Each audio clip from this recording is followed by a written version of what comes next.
Now arrives the hour of action. We hold these truths to be self-evident, that all men are created equal, that they are endowed by their Creator with certain unalienable rights, that among these are life, liberty, and the pursuit of happiness. That to secure these rights, governments are instituted among men, deriving their just powers from the consent of the governed. That whenever any form of government becomes destructive of these ends, it is the right of the people to alter or to abolish it. For depriving us in many cases of the benefits of trial by jury. To subject us to a jurisdiction foreign to our Constitution and unacknowledged by our laws. All experience hath shown that mankind are more disposed to suffer, while evils are sufferable, than to right themselves by abolishing the forms to which they are accustomed. But when a long train of abuses and usurpations, pursuing invariably the same object, evinces a design to reduce them under absolute despotism, it is their right, it is their duty to throw off such government and to provide new guards for their future security. We mutually pledge to each other our lives, our fortunes, and our sacred honor. And we're going to take our country back from these people.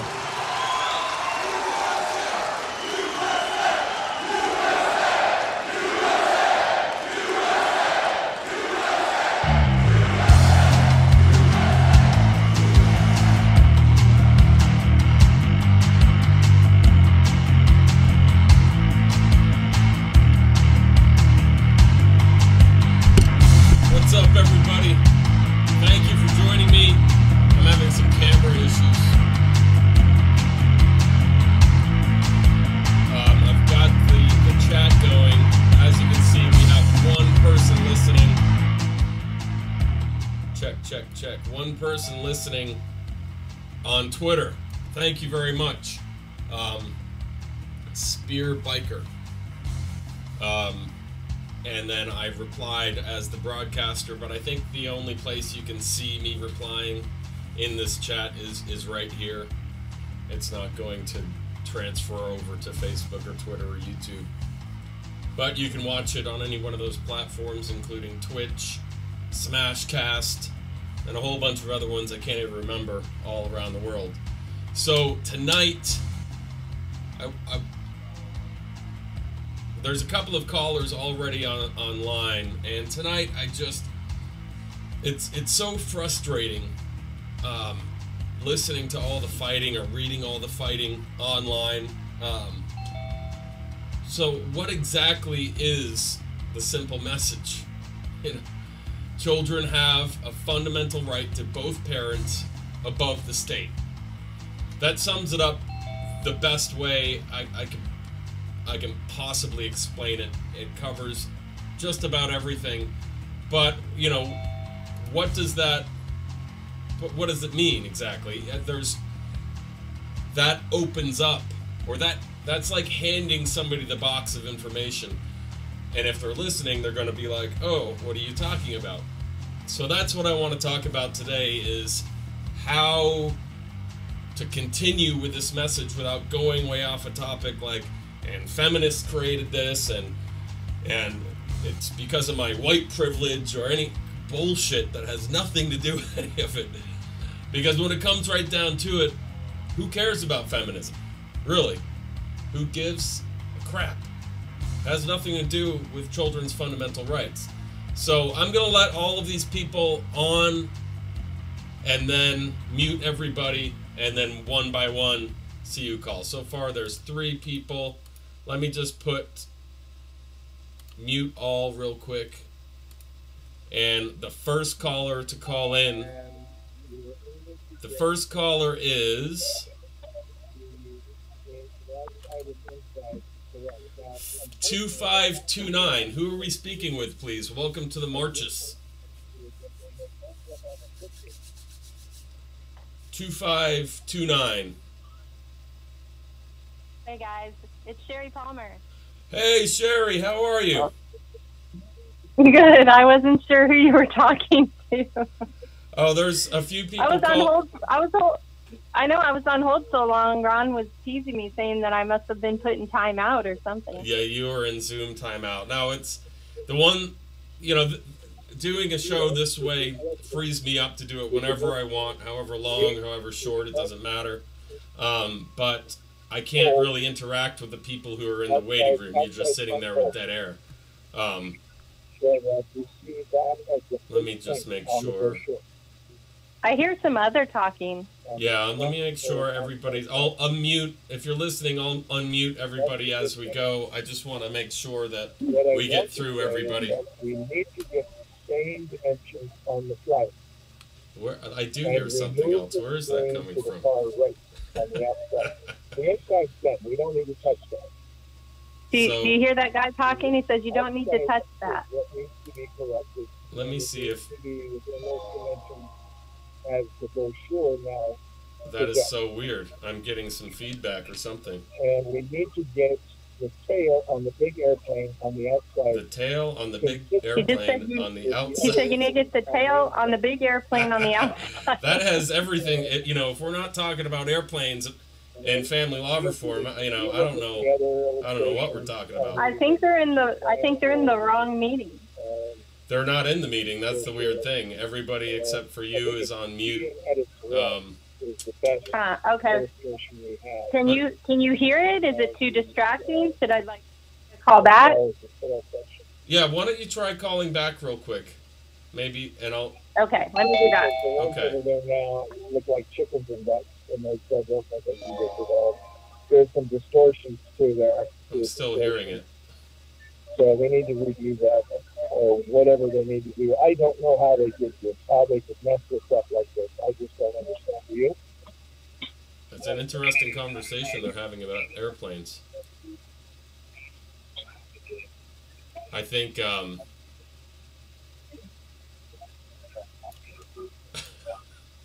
I think Zoom has their wires crossed. Let me make sure here. I'll just, do that. That audio's off. Yeah, right. Yeah. Yes, sir. Where the hell is that coming from? Yeah, Mia Mediterranean is, hello. Hello. Hi. Hi. Sherry. This is Khalid. Oh, hey, how are you? I'm getting some feedback on... I'm good. How are you? I'm good. I'm getting some feedback, so I'm actually going to stop this, stop the Zoom meeting, and I'm going to ask you to call back in. I'm getting some... I'm getting a lot of static. Yeah, I'm getting a lot of static in the background. All right. Yeah, Zoom is gone, and now the background noise is also gone. Let's restart this.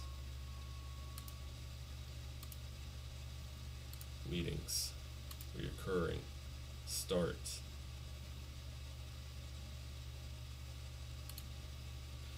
All right, so please call back in. What the hell? Pain in the ass. I'll go through and look at the messages real quick. Get this back over here. 2529. Hello, 2529. You are on the Marchus Live. Who are we speaking with, please? Hi, Ted. This is Sherry and Ron Palmer. Hi, Sherry. Hi, Ron. Thank you for calling back. Hi. How are you guys doing? Is that Jay that said hi? I don't know. Jay's not on here at the moment. Okay. But I really I ended the whole Zoom meeting and started a new one, and I'm not hearing the airplane conversation anymore, so we're good. Okay, great. So what are your listeners telling you that they want to hear tonight? Well, we already have another caller. Let me just admit them. Hello, caller. I'm just going to put you on mute for a second. Oh boy, there's a lot. I'm just going to put you on mute for 1 second. All right.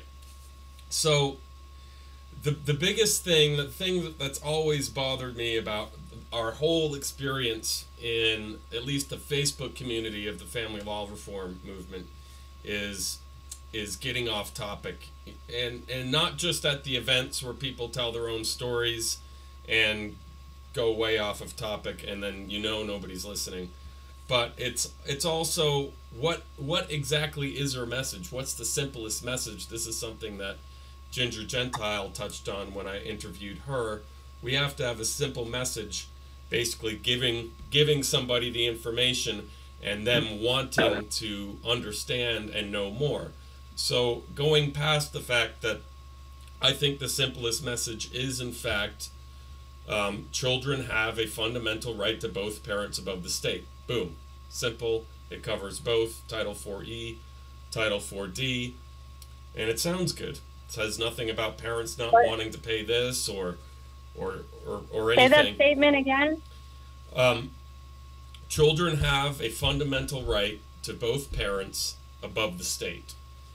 And it doesn't even say equal or anything. It just starts the conversation. Hello to Twitter, Amavora. I don't know how to... Adolov, thank you for watching on Twitter. So what's happening is you see a lot of people, and a lot of even the stronger voices, getting into other things when prompted, like feminism or white privilege, and I'm sitting here like pulling my hair out. Why are you even going in that direction? I mean, does feminism have anything to do with children's fundamental rights to both parents above the state? You know what I mean? And so yeah, I just want everybody to get on that same page. Like, if you're going to be talking about feminism or anti-feminism, maybe that belongs on a different medium than family law reform.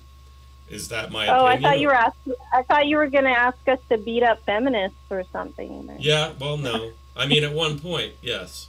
But I'm past that. Yeah. No. Well, we generally try to, like you said, try to keep the focus on the goal, which is, like, as you said, protecting children so that they're not being stripped out of fit and loving, involved parents' lives. Right. So with that, I agree. And when you mention that children have a fundamental right over the state, what I think you're saying is that they are improperly triggering their parens patriae authority in the parent versus parent child custody litigation, right? That's part of it. The other part is it covers, and I want to be clear on, is in CPS cases when the state comes in and removes a child, whether it's false or accurate, the family should have more rights to that child than the state. So right now, the state, if they do not, or the CPS agencies, if they do not put the child with a stranger, they don't get the incentives. If they, or if they give it to a stranger, they get the incentives. If they give the child to a family member, they don't. And that's part of getting rid of the Title 4E, not just 4D incentives, is these children should be going with family members, extended family members, or even friends before a stranger. If in fact the parent did something wrong and the child can't go back with a parent, that just obviously certain situations where there was abuse and the child is an orphan, then you can't, with no family, then you can't, but even if the child is an orphan, if you give that orphan to extended family, they don't get the incentives. It makes absolutely no sense to me, and that's where I want to keep the message. Even the Title 4D people like myself is, we're not in this against women or men. We're in this for everybody who wants their children, whether it's a married couple going through CPS or a divorced couple. The children's fundamental rights come first, before mom, before dad, and especially before the state. Should be mom, dad, family, then the state. And that's where I'd like people to focus, or I'm trying to get people on the same page. And that's why I reached out to you, because you and Ron. Yeah, what you see, Ted, is it's basically the same problem that parent versus parents have when they're having problems with CPS using the court to take the children away from the parents as well. And that is that they just generally don't have a respect for those fundamental rights. Right. And so typically, like if you read Stanley versus Illinois, the United States Supreme Court case from 1972, you'll see that, and by the way, Ron pointed out to me today, because we're doing some new books and papers, and I was editing one of them, and I was referring to some things in that case, forgetting that it was in 1972, which was before some of the cases that untied the fundamental rights from the marriage. So I don't know if your listeners have heard us talk about that parental rights were believed previously and actually were treated in the courts as if they were tied to the marriage in the early 70s and before, right?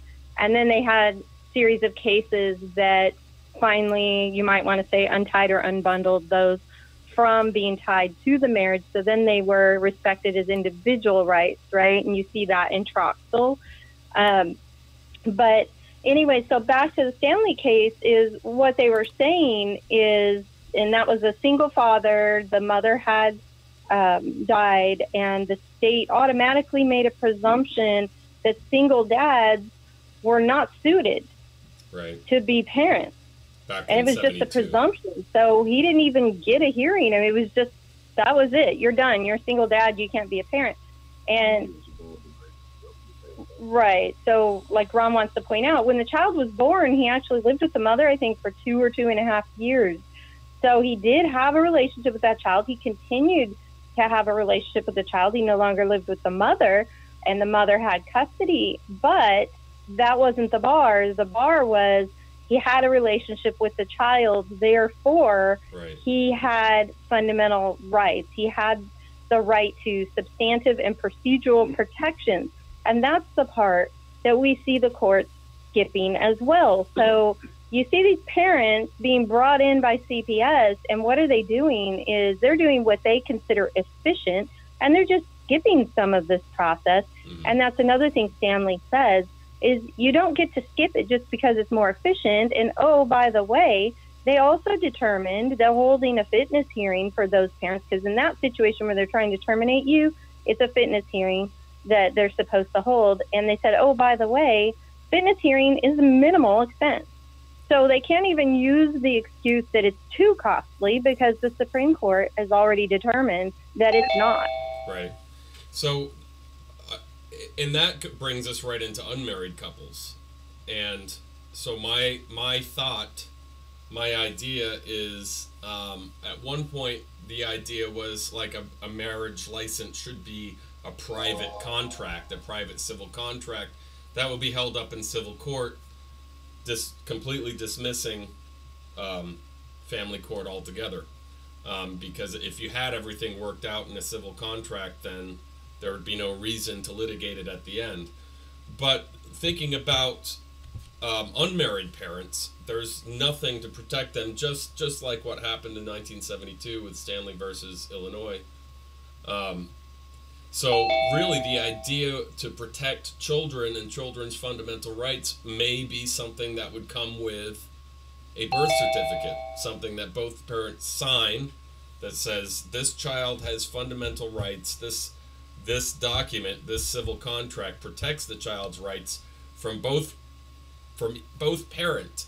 That would protect against parental alienation, but then above that, protect the child from the state and from state incentives, basically saying that if either parent dies or is found unfit, the state can't come in and take possession of that child. You know that most of the states I've looked at, they have something there that says you can't sign away a child's right to child support. So they've put some protections for themselves. The states have put protections in there. And so you'd have to get those undone.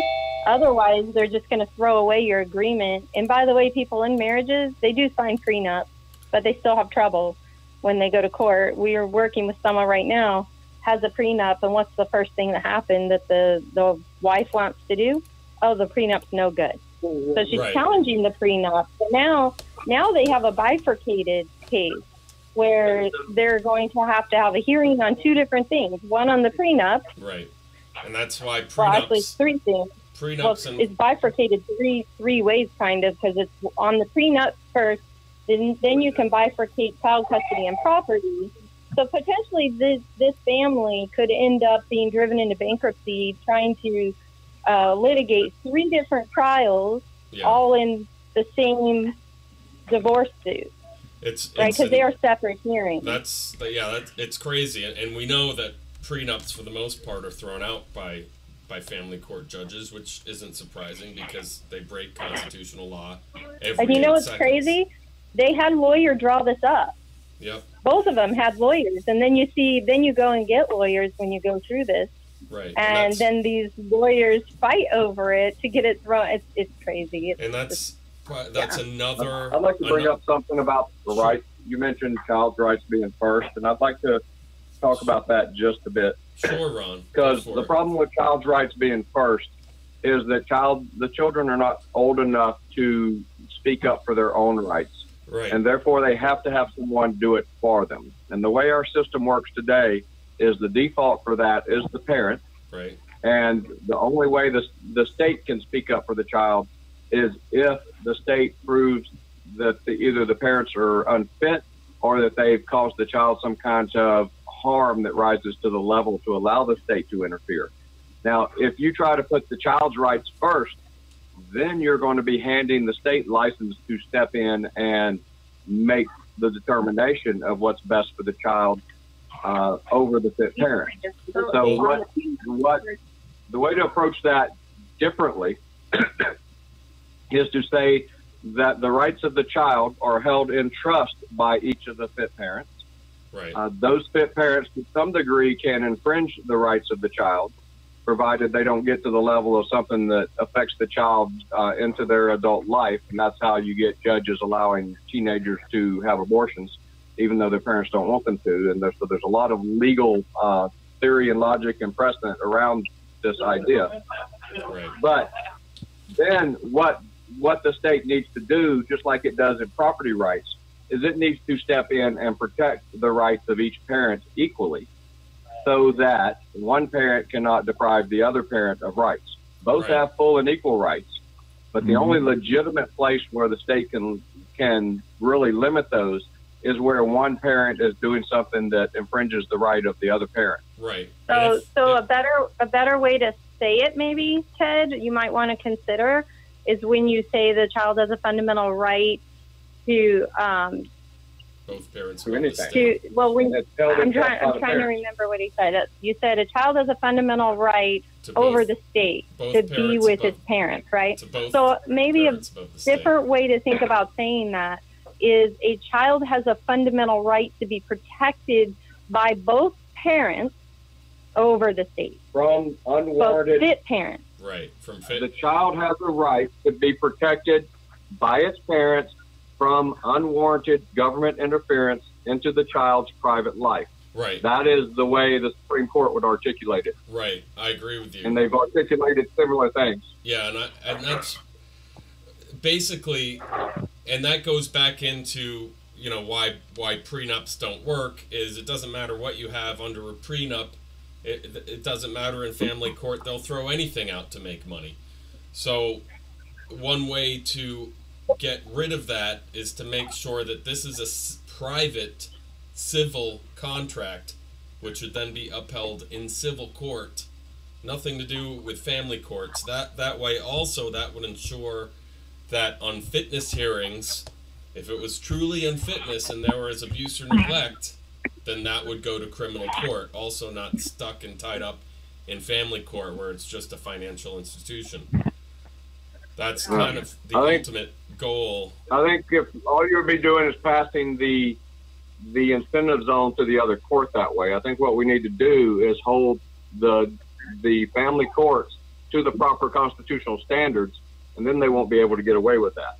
Yeah, I was just reading some cases today, Ted, where it said if a person doesn't raise their right or raise their right to argue their rights, then the state can skip the procedure. Now, I don't agree with the state skipping. I think it should be like Miranda rights; they should be required to tell you.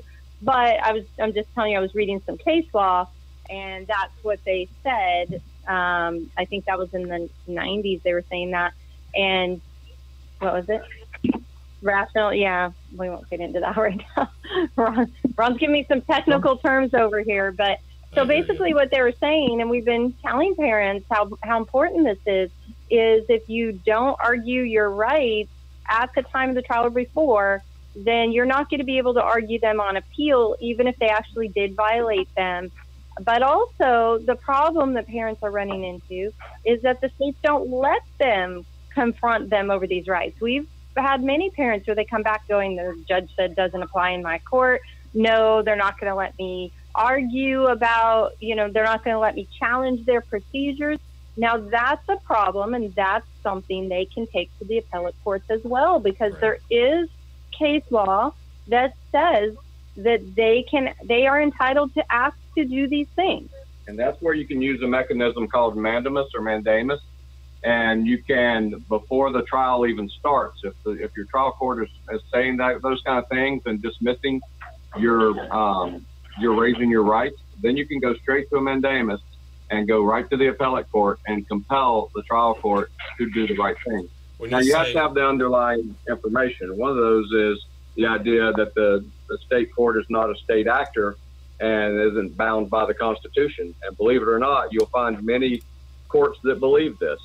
We just put together an 80-page book on this topic, and Sherry's editing it right now. I'm starting to lay it out, and it'll be out soon. But that pretty much destroys this completely. It has never been the case in federal law that states are not state actors and not held by the Constitution. We've got 134 years of unbroken precedent that says judges are state actors. Right. And so you have to know, but you have to know, and you have to have the cases to defend against it, because we have appellate courts that say there's no basis in law to say that judges in SAPSR are in family court are state actors. Yeah. And so that's part of so many of these kind of things that we have to break through, and that's what we're doing, is giving parents all these tools to break through all of their garbage. Right. Yeah. They can find that stuff, Ted, at fixedfamilycourts.com. So if they're wondering, you can throw up a link on there later or something. Yeah. That's that book is not. Yeah, that book on state actors is not up there yet, but I'm sitting here actually in front of Ron's computer looking at the book laid out right now. He's just waiting for my edits, so it's literally almost ready to go to press. Oh, wow. So it is written, so it's going to be out there soon, and this is going to help parents with some of the other tools that we've provided, help them push those through and get some good results. Yeah. One thing I wanted to mention, when Ron mentioned mandamus or mandamus, people say it either way, is a lot of attorneys will discourage parents from going that route because those judges have so much discretion. They're worried about the parent upsetting the judge, because if they do, the judge can pretty much decide with whoever they want to side with. So if they do this, they have to be prepared to take this all the way. Right. They cannot do this halfway. It's kind of like saying, "Oh, I want my rights." Just kidding. When you say what it comes down to is the family courts do not have the authority to do this, right? But they have the power to get away with it, right? If you're not willing to challenge them and go all the way to the top. You have to go further. And so when you say federal appellate court, do you mean one of the 13? Or do you mean the local superior court in your state?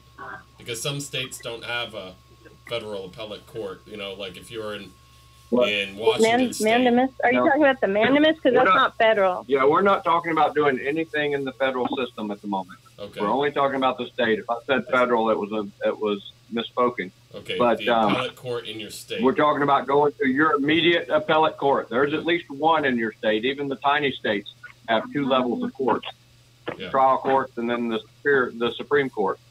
Yeah, let me tell you one of the problems parents have with going to federal court is the federal courts have this idea that parents are able to be heard in their state, and that's why they are using that domestic relations doctrine.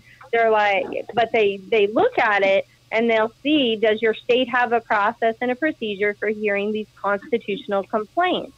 And the states, in our opinion, their process and procedure is not adequate, for one, but that's a different argument that we're trying to make to the federal courts. And 2, the states don't have a whole lot of motivation to do this any different. And one of our theories is in line with yours, Ted, and that is we think this process probably would have been fixed much sooner if Title IV wasn't incentivizing the state. Yeah. Right. Exactly. We don't think it necessarily caused this problem because this problem's been going on for a couple of hundred years. But what it has done is slowed down the fix of this problem because there's so much federal money tied up in it now. Right. Texas gets somewhere in the order of $70 million a year out of Title 4D. Yeah, and when you take in consideration both incentive programs and the attorney's fees, I mean, we're getting into $1 trillion. That's only Title 4D that he mentioned, Ted. Right. There's 4E, which is the welfare. I know that's the welfare. I think that's the foster care is in there too. So there's different sections where they get funds for different purposes. Right. It has to do with CPS activity, state-initiated activity. Yep, and even people who are suffering from the Title 4E incentives, a lot of them have to pay child support, putting them under the Title 4D incentives as well. And what I'm trying to do, my goal is if you have a contract that already figures out this stuff and which eliminates litigation at the end, you eliminate the caseload, which means you wouldn't necessarily be transferring that work from one court to another court. If you had a private civil contract, that's bound. Most of that, I mean, I was a contractor. Who enforces those, Ted? If somebody disputes it, they're going to take them into court. Right. So I've had people, I've had to put liens on property before for non-payment, for violating the contract. But the thing is, if the courts don't see these rights as property, which they don't anymore, they took them out of property law. We actually think they were actually better handled under property laws, right. But they moved them to these family codes, right? Right. Yeah, let's be a little bit clear there. When we say better managed under property law, we're not saying that it was fair to both parents. What we're saying was that they had clear constitutional rules that they followed, and people understood the system. It wasn't arbitrary like it is today. Right. So it wasn't fair, but it also wasn't arbitrary. Yeah, because it started off where men got custody because of financial reasons, that's what he means by it wasn't fair, but like we said, it was not as complicated, and they had rules that people understood. There was something, right? There was something when no-fault divorce was created, you would think that they would change, since action for divorce was found to be unconstitutional, you would think they'd also change the process. So 2 people who did nothing wouldn't go before a judge. That in itself is unconstitutional. So the whole idea, the whole base, the whole foundation of my thought is to have these 2 parents who love each other, whether they're married or not married, specifically have a contract, a private contract with that child saying that they have equal rights to that child, or the child has the rights to both parents equally, is the way I worded it, above the state, meaning that can't be challenged. There is no litigation to be had there. And you can go further in a marriage. You would think that would already be the case, but it should have taken place in 1970, along with no-fault divorce. Yeah. And that's what I really want to get back to. But that's not what no-fault divorce was for. And if honestly, when it comes to child custody, do you really think any of these are no-fault? They go in there accusing each other of stuff, right? Even if it's not allegations that rise to the level of child abuse, they go in there even accusing one parent of not being as good a parent as they think they should be. That's the therefore, the court should empower them to have more of the rights because they are more rights, right? That I guess a lot to do with the perception. This has been going on now for 4 So I don't see any of these as no fault. The no fault divorce thing, it was to allow people to get into court and get a divorce and not be forced to air their dirty laundry in court. But that obviously didn't take into consideration battles over child custody because those I don't see as no fault. Right. I mean, that's... They encourage you to air dirty laundry in there so they can select one parent over the other. Right. So they can be high and mighty and say, how dare you come in here and fight over each other and slander each other. Right. That's where a criminal court should be the ones handling any unfitness. It's the unfortunately, the burden of proof is on the abused. Right, but see, here's where that is kind of problematic because you're relying on the label of the court, and if you only rely on the label of the court, all you will do is move the bad practice from one court to another. The reason the criminal courts are so much stricter is because we have many more constitutional protections against criminal law, and we have many more ways to have the criminal statutes reviewed by the federal courts. Right. The reason they're strong is because they apply the constitutional principles. The reason family law is weak is because they do not apply the constitutional principles. So the solution is really to make the family courts follow the Constitution. Right? Just changing the court based on label is not going to do it for you. I heard somebody say, how do you do that? I guess that's from 9028. Who are we speaking with, please? Well, I'm glad you asked, actually, because we just recently cracked the code or put it into a very simple to understand framework and to walk you through about 7 or 8 different steps that have to be done to make that happen. And there's a lot of supporting things that have to go in there, like we just talked about the state actor doctrine or the state action doctrine. That's one of the things that has to be overcome, but we show where that is.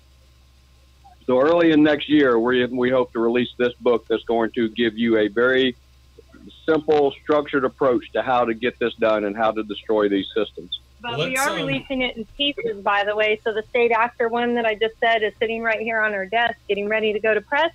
We're releasing it in pieces.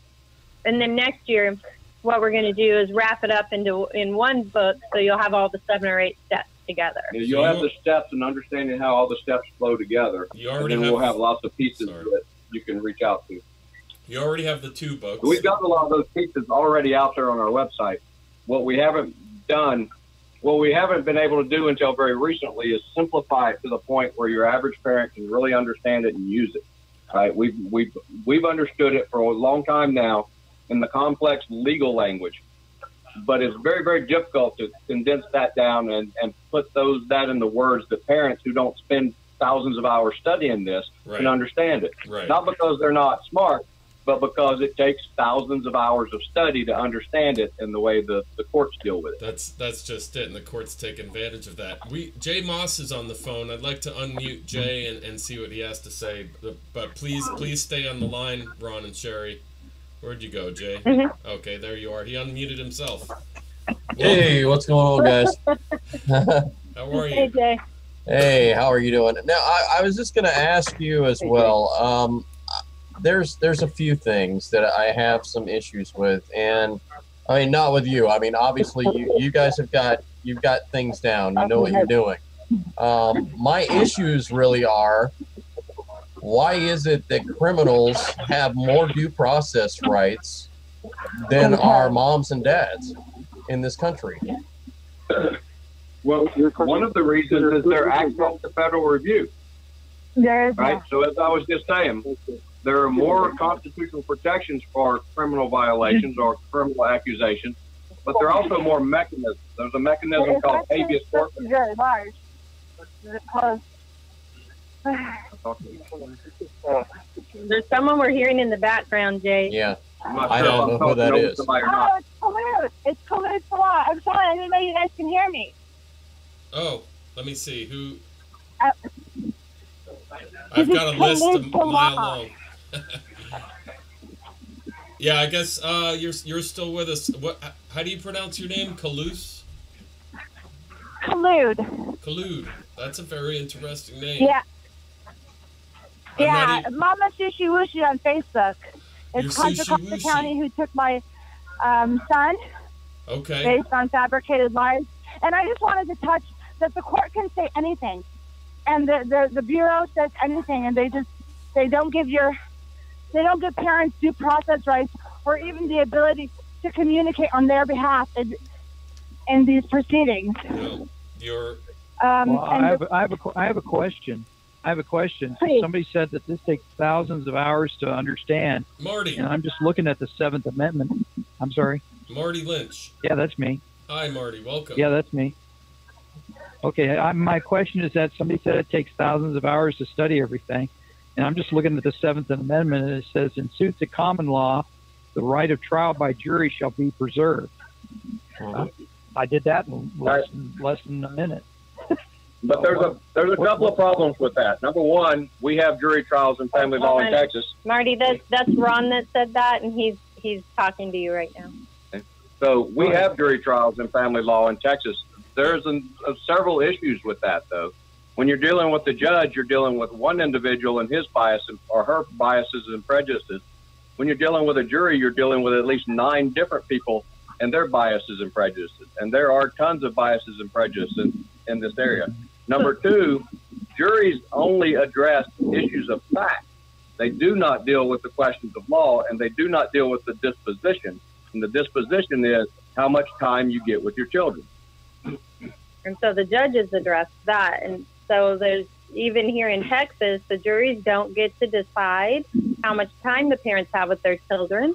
They get to decide which parent is primary residential. They can decide whether or not there's a geographic residential restriction.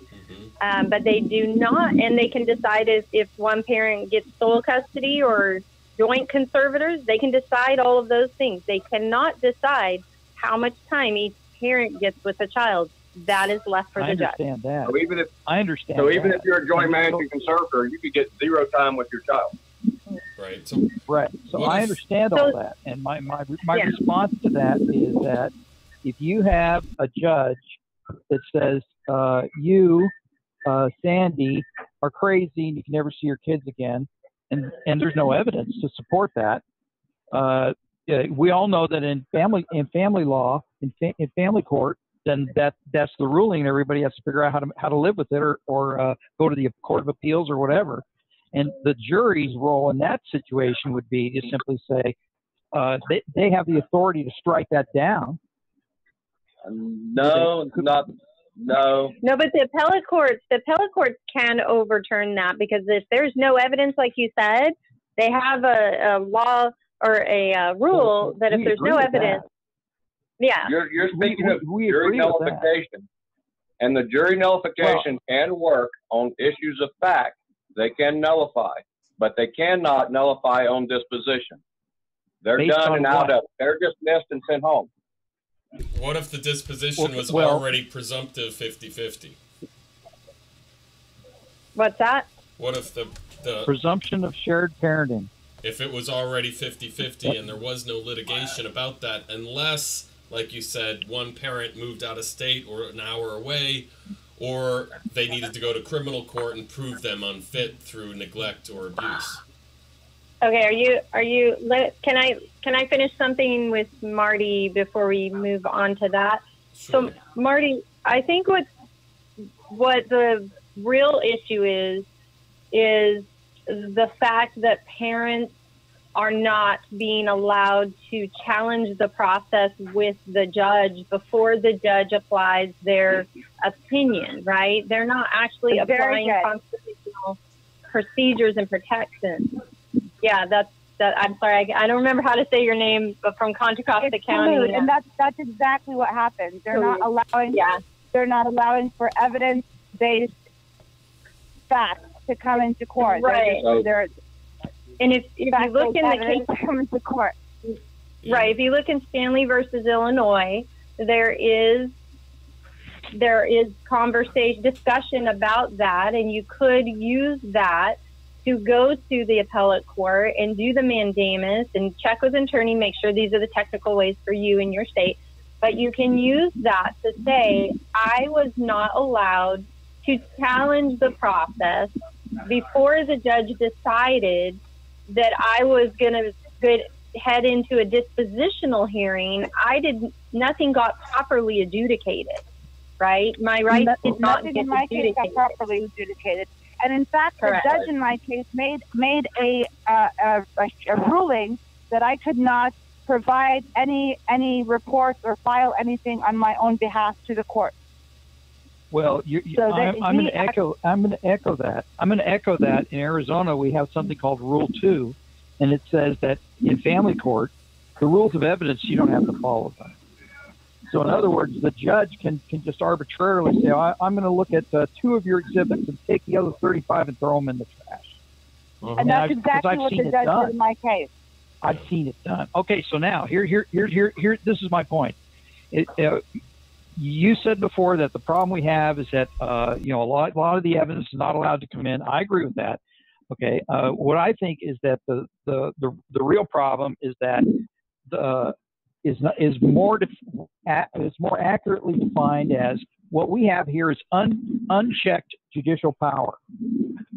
These guys are able to run around with their pants with no pants on. They're running around with no pants on, and everybody that points and says, "You got no pants on," so who cares? It doesn't matter. I can do whatever I want.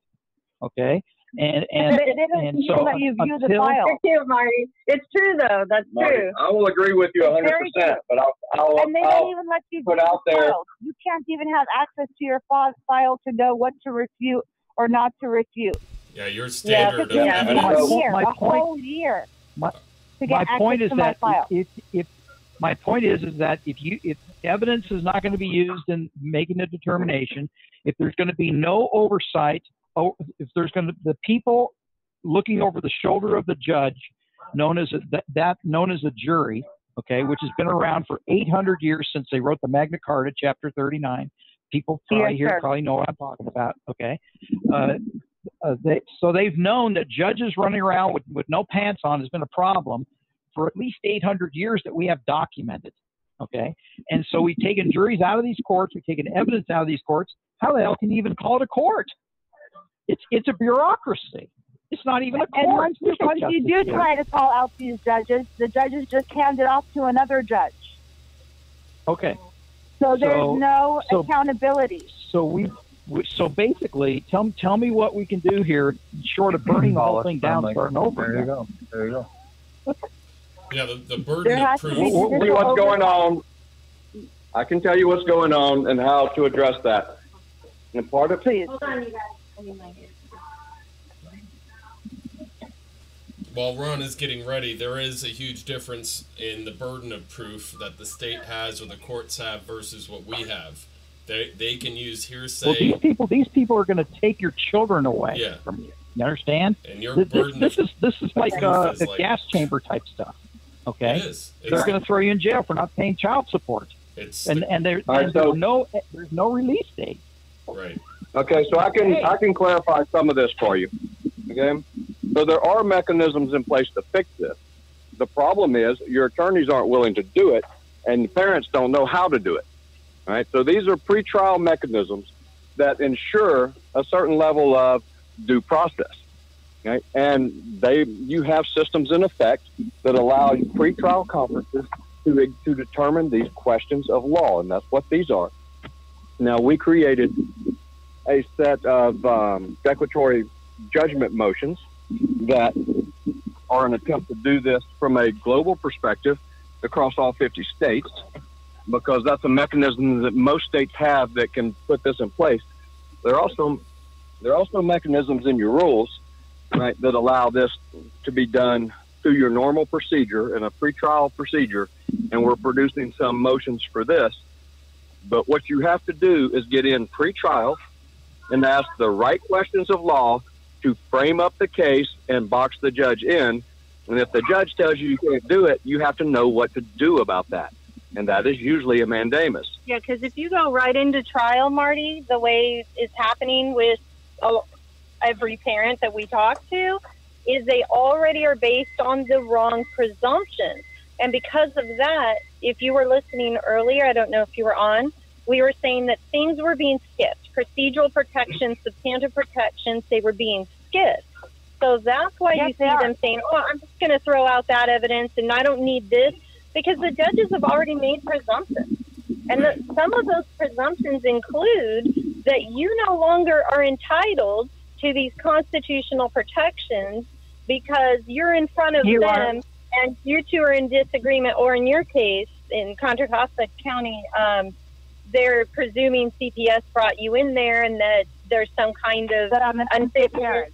Right. And yeah, so you're right. burdened to unprove. And so what they've done is they've put a presumption in place. And so the attorneys are not willing to challenge those, and that's where the problem is. They know how. Okay, and good attorney knows how. So who regulates how? Mine told me she absolutely refused. Pamela Gagliani said she refused to challenge it. That she, exactly. That they have me by the balls, that they have my child, and I should just throw them the bone and do whatever it is that they have indicated I need to do in my case plan. Except one of those interventions in my case plans, one of those said to treat others with respect, and that is not a measurable. That is not a measurable. No, it's all upside down and backwards. It really is what's going that's on. not a measurable intervention. It's very subjective.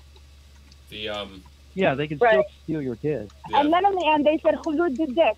Hulu did this. Hulu just checked off everything. But you know what? She doesn't treat the CPS worker with respect because she's unwilling to accept what she did that landed her here and put her child at this juncture in his life. That's why parents are having to learn this, because even if you had a jury do this for you, the courts are still going to start them on the wrong presumption.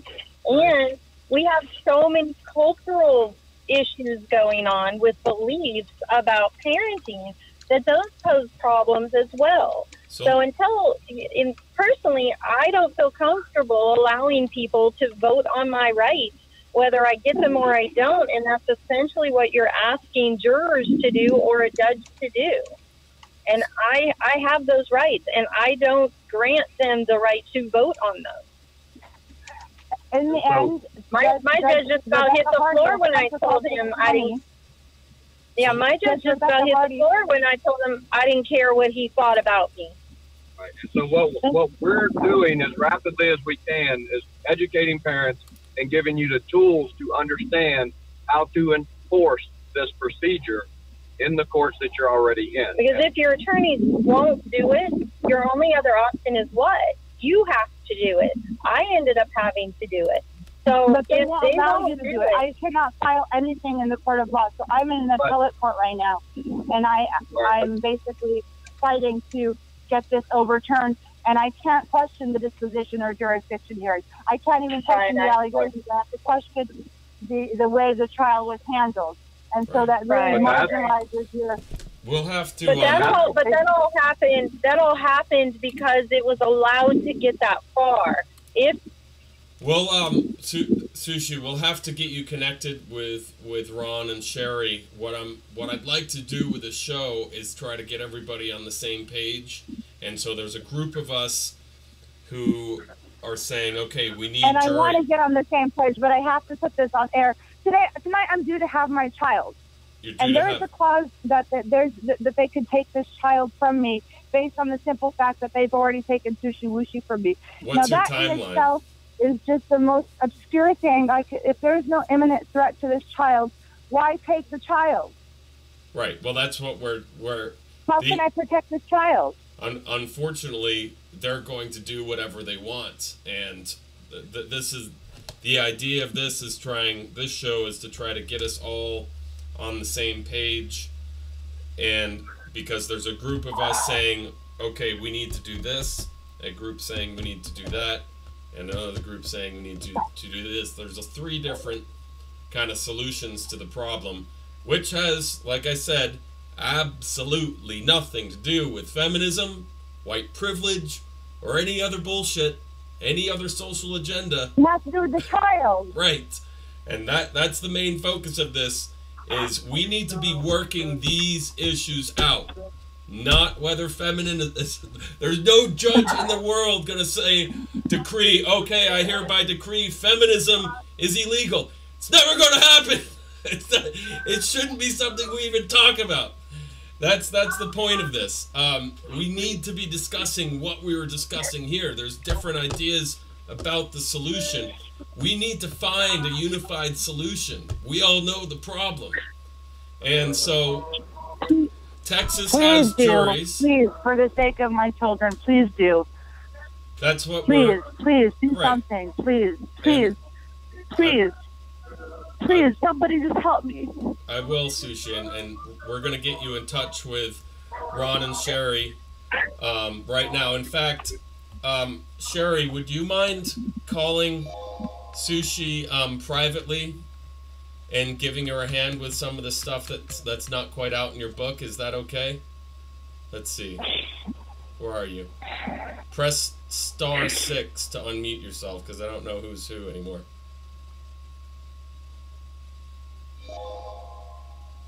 So we're gonna get you help. We're absolutely gonna get your help, and I know your fear, and this is part of why people in your situation do not care about all the social issue bullcrap that seem to be going back and forth between men and women. This is the point of this show.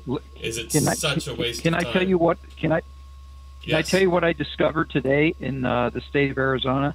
Yes, please. I was on a group Facebook thing with Francesca. Okay, I think everybody here knows who Francesca is. Yep. Okay, and then a lady came on and she goes, "Oh my God!" She was beside herself, and she said, "My kids are being taken away from me, and there's nothing I can do about it. And I've got a hearing coming up in the juvenile court in Mesa, Arizona." And I go, "Oh, I know exactly where that is. That's 9.9 miles from my house. I know, because I've been to that court about 4 or 5 times in the last couple of years with different people."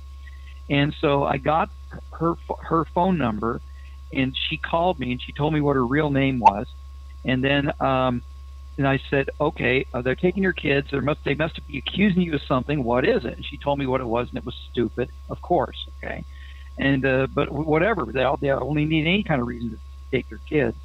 And so I said, "Well, you know, what legislative district are you in?" She goes, "Well, I don't know what that is." And I said, "Well, are you a registered voter? Did you vote for your representative down at the state capitol?" And she goes, "Well, I don't even know where the state capitol is." And I said, "Do you know about the House and the Senate?" She says, "No." I said, "Okay, well, just give me your address." And I typed it into the Arizona State website, and I found she was in Legislative District 17. And I looked, and guess what? Her representative is Speaker of the House. And her senator, her state senator, is the president of the Senate, Yarborough. Wow. So, hey, you got some horsepower here. So I called over. I said, "You just give me your number. I'll call you back. I'll let you know what I find out." So I call over to there, and I get a hold of a lady that not the senator, but the lady who works in the senator's office. She says, "Oh, we have a legislative liaison who is director of family advocacy, but she works for the legislature, not the courts." And she says her name is such and such. And give me the information, and we'll send an email over to her and everything. And I just got done responding to her email where she said they changed their name from CPS to DCS. They don't call themselves CPS anymore because their reputation was so bad. And that's how they fixed their whole problem, was they just changed their name. Isn't that curious? But they're back to the same old tricks.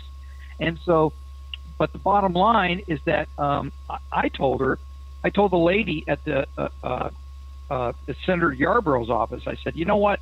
Somebody in authority down at the legislature needs to know what this woman's going through, and they'll know how crazy this whole thing is, and just call up these monkeys over at the courts and saying, let this woman have her kid back, period. Yeah. And she goes, well, we can't do that because, it's in the courts and separation of powers and everything. I said, wait a minute. 5 years ago, the Arizona State Legislature was having so much trouble with the courts. They said, guess what we're going to do? We're going to cut your budget in half. You can do whatever you want, but we're cutting your budget in half. How do you like that? And then all of a sudden, whatever it was that they were worried about 5 years ago, they sat up and said, okay, well, we'll do whatever you want. Just give us the money. Just give us the money. Okay. And so, in other words, just because there's separation of power doesn't mean the legislature has zero power. There's checks and balances, And these other branches of government do have authority when it comes to this crap that we're talking about. And it's not just the courts that we're dealing with. These other branches of government have a role to play. Right. And so that's what I'm doing with this woman that was on Francesca's show, is getting the legislature, somebody with horsepower over the legislature, to get hold of the courts and say, what the hell's going on over here? Right. No, and then let the courts explain the nonsense to somebody in the legislature and say, well, it's time to cut your budget again. Well, that's just it. Hallelujah. The problem what about that? The problem with the legislature is most of them are what? Former judges and lawyers. Well, I've done a survey of our legislature. Okay, I have a big old nice fancy list on a poster-sized piece of paper here, right beside me, and the majority of the legislators who are on Judiciary Committee are lawyers. 8 out of 10, both House and Senate Judiciary Committee are lawyers. You are correct. However, that does not reflect the overall population of the legislature. Okay, the overall population is somewhere around 15%. Okay, and, now if they far outweigh their representation in the overall community, but the fact is not all of them are, and some of them are human beings, and some of them are not evil. Okay, and some of them have authority over the courts to some degree. Right. And so if you're looking for relief in your one particular case, if it's me, I push every button there is to push. Yeah. I don't know. I don't care how I get the result. My list of callers is so strange. I'm not even showing you on here, Marty, or that you're even talking. I don't know why that is. It's all screwed up. Okay. So I'm trying to find Sherry and Ron to come back on to make sure that I'd like to get Sushi. I already forgot how to pronounce your real name, but Sushi Wushi's case we've been seeing pretty constantly on social media, on Facebook, and like most of these CPS cases, we're in dire straits to get this figured out for her. You have the threat of her child being drugged because of separation anxiety. The child obviously cries, acts out because they don't have their mother, their parent, their father, mother. This child, no matter what the situation is, should be with the grandparents or another relative or a friend of the family's, somebody this child knows, not in CPS care, not in foster care, certainly not in an overcrowded CPS facility where kids are sleeping in CPS offices. That's the main thing that needs to happen, like, now. And the only way that will happen is if we get rid of the incentives. So how do we stop state incentives has always been my kind of forethought on this.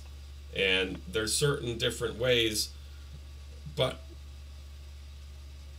how could my concept seems so simple, but how do you put it in place? How do you take something like a prenup, make it a private civil contract upheld in a civil court? Because I swear to God, in a few years when perceptions change about the courts and what you can accomplish, beating the other parent up or whatever in a family court situation. After a few years, people are going to catch on. No, you already have all this laid out in a binding civil contract. You litigating over it isn't going to do anything because it will be upheld. Right now, a prenup, like Sherry said, is just thrown out by the judges so the lawyers can litigate it. And see, the family courts, they set the standard of all parental relationships, whether married, unmarried, or the state interaction. Now, we're seeing a lot of these bills, which I want people to support, even though my feeling is the court's going to go around these bills, around the hurdle, to get those incentives. And what will happen is, if you have to dig into a parent's background, there's nothing that will keep the court from digging into both parents' background. You're both unfit, because we're not dealing with a just court. We're dealing with a court that needs to generate revenue based on incentives, which is insanity. And so they will go around that hurdle, prove both parents unfit, and create a foster kid. We're seeing it happen in Missouri, where that shared parenting bill went through. And I'm not saying don't support shared parenting bills, because at it will do some good initially. Overall, it will show the usurpations of the court, the continued violations by the family courts. And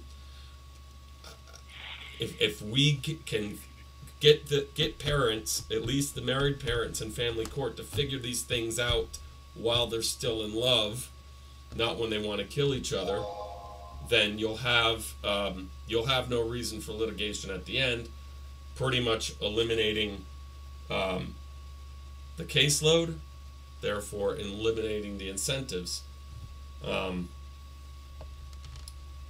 Because at this point, like I said, they're going around these family court hurdles to then get their revenue from Title 4E instead of Title 4D.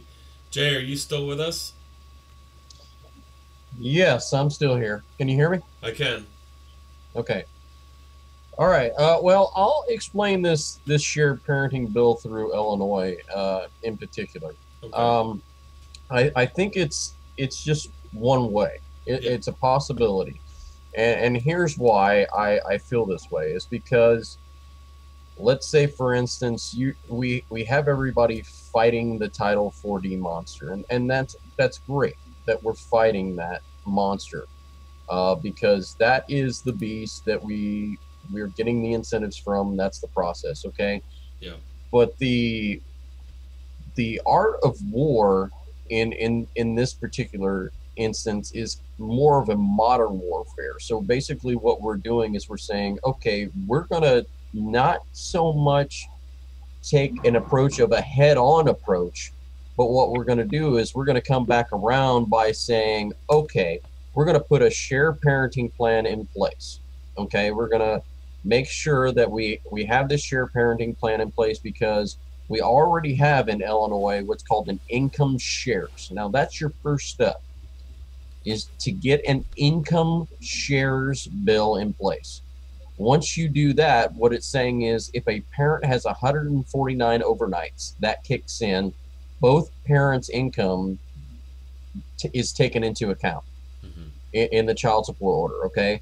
So then you bring in a bill like a shared parenting bill that takes the presumption from being one parent gets custody to the middle of the road, that both parents are presumed fit parents. Yeah.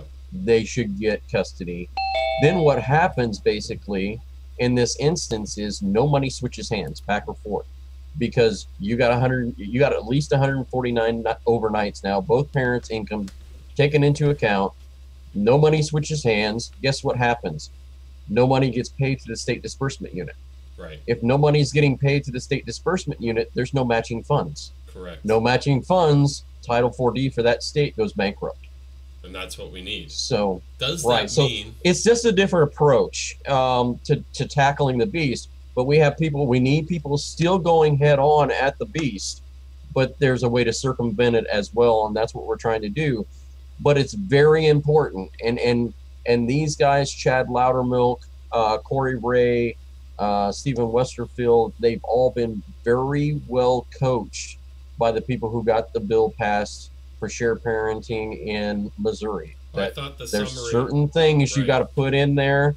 You've got to make sure that you're talking about shared parenting. Don't talk about child support and get off Right, key. right. Let's just keep it simple. The summary was very well written, I thought, and Yes. and obviously it shows the hurdles that the courts will want to go around. If they can't get Title 4D, they'll go after Title 4E, but if we're continuing to do this, if the American people are continuing to put these bills in place, whether you agree that we need more bills or more laws or to go back in the other direction, it shows that we're trying to fix this situation. We're trying to end the incentives, which right now, if we got rid of the incentives, we would be back to 1990s laws where you had some justice. Ultimately, we need to go back to 1970, but that's a step in the right direction. I mean, how do we get anything done? And if you're getting bills supported by people like LaShawn K. Ford and stuff like that, well, then that's our best option right now. Yes. Now this is the interim. Now understand, this is the interim, and what we're doing is to try and support some of these shared parenting bills and in the process. But ultimately, you're absolutely right. This entire system needs to be blown up. I don't necessarily agree with Ron that a jury would have their own qualms, because a jury of your peers should be there's no bias that can be concerned when you're electing an actual jury of your peers, because you select the jury. Right, and that's you select the jury. And that's the thing is it's set up a little odd in Texas. There's restrictions, even though Texas is the only state out of the 50 states who allows jury trials. Georgia has it. Okay, well, it's not just Texas, but I am curious what bias you think that the jurors would not have. What Sherry is saying no is, bias. Are you telling me that culturally they're not starting with the wrong presumptions, and that the court won't start them with the wrong presumptions, that they get to grant the rights and they get to determine how much rights each person has? Well, that's where I would come in, and I would say both. Not only do you need to file a writ of mandamus, but you would also need to file a writ of prohibition. So you want to keep those courts determined on what the law is. Let's not legislate from the bench.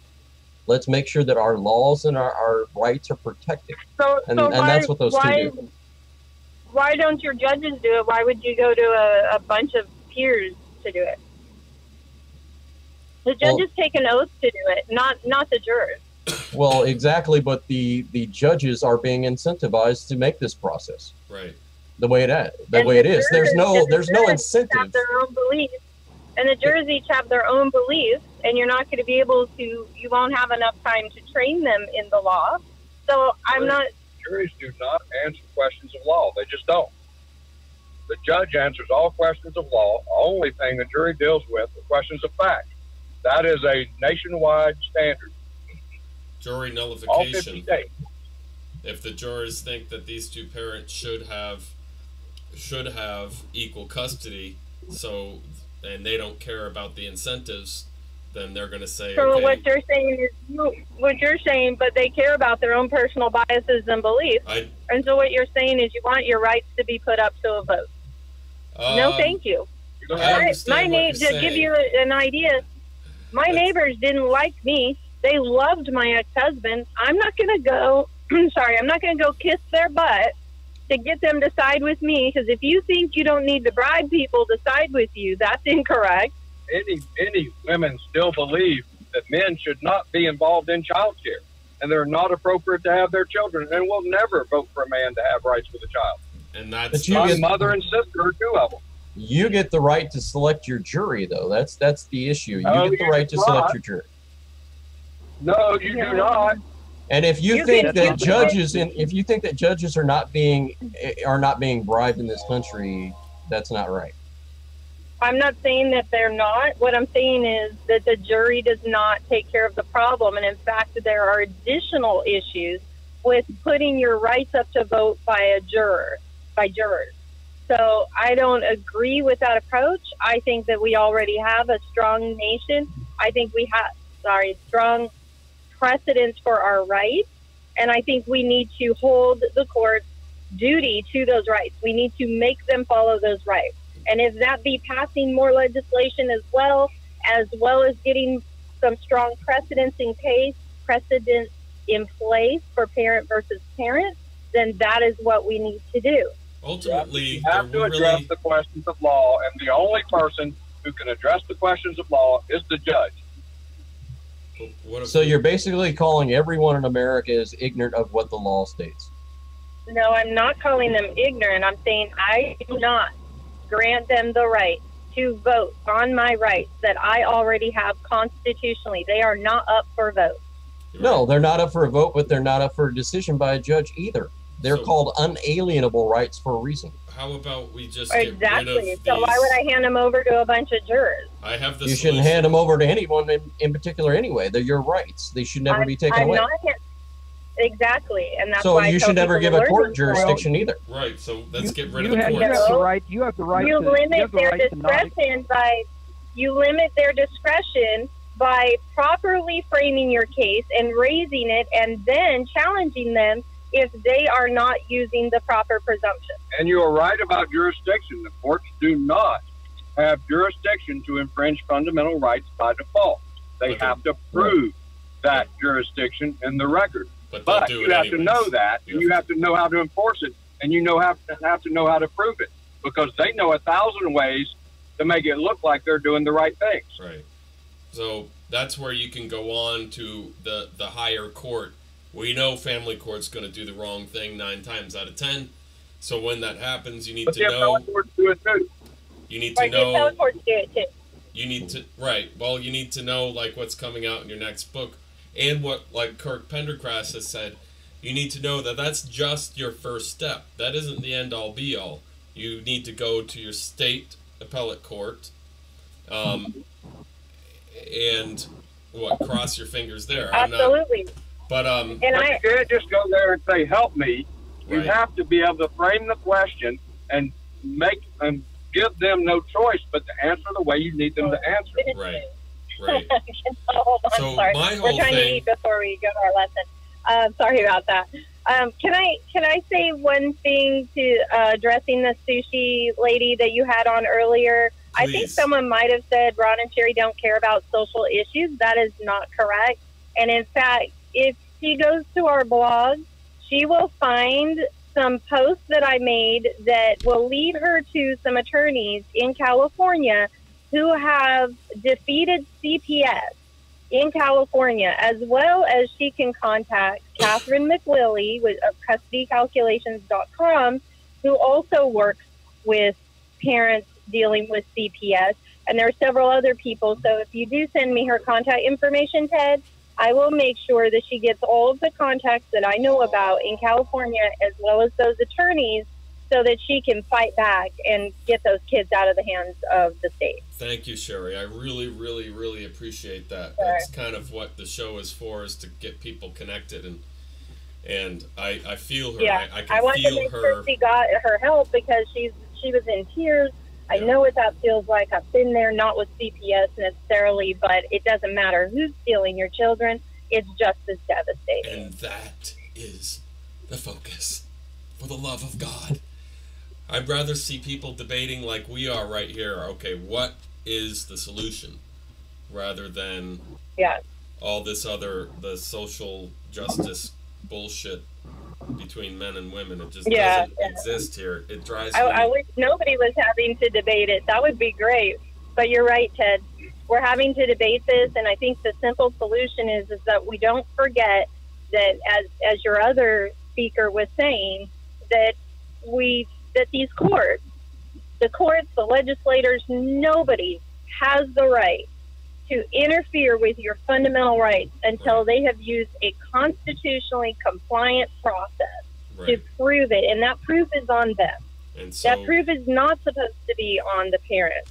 And so let me unfortunately, the attorneys won't fight for this, so you're going to have to learn how to do this if you want any chance of success. And that's what we try to do, is teach parents how to do this. The process already exists. Everything is already there. This is just like blacks fighting for their rights or women fighting for their rights. They didn't have to create new constitutional mechanisms or new court mechanisms. They already existed.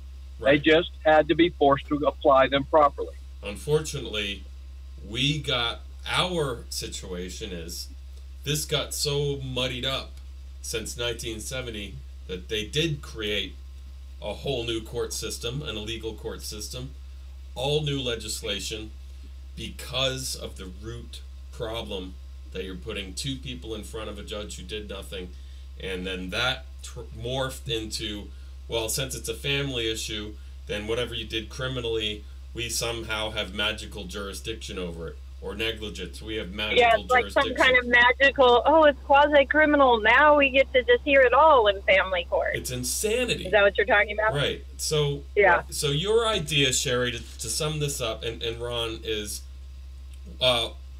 we need to be telling the judges, or getting the judges back to constitutional law. Yeah. Our idea is be like soldiers. We're going to put 7 to 8 steps out there. Follow them like a soldier. Do not let them veer you off course. Right. They will break you financially, emotionally, and everything else. So what we're doing is simplifying down as we've progressed over the years. We have that massive 300-page book that we published, Not in the Child's Best Interest, in May of 2013. Yeah. Then in 2016, we published motions to try to help attorneys learn how to use that information from that book, which they have been doing.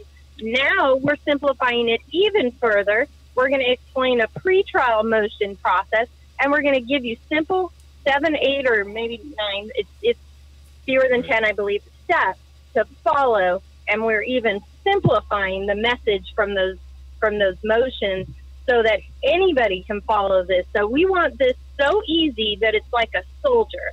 You just go to boot camp and you just follow it. It's great, and you guys are a huge resource. That and you're doing a lot of work, and I want to make sure that when your book comes out, that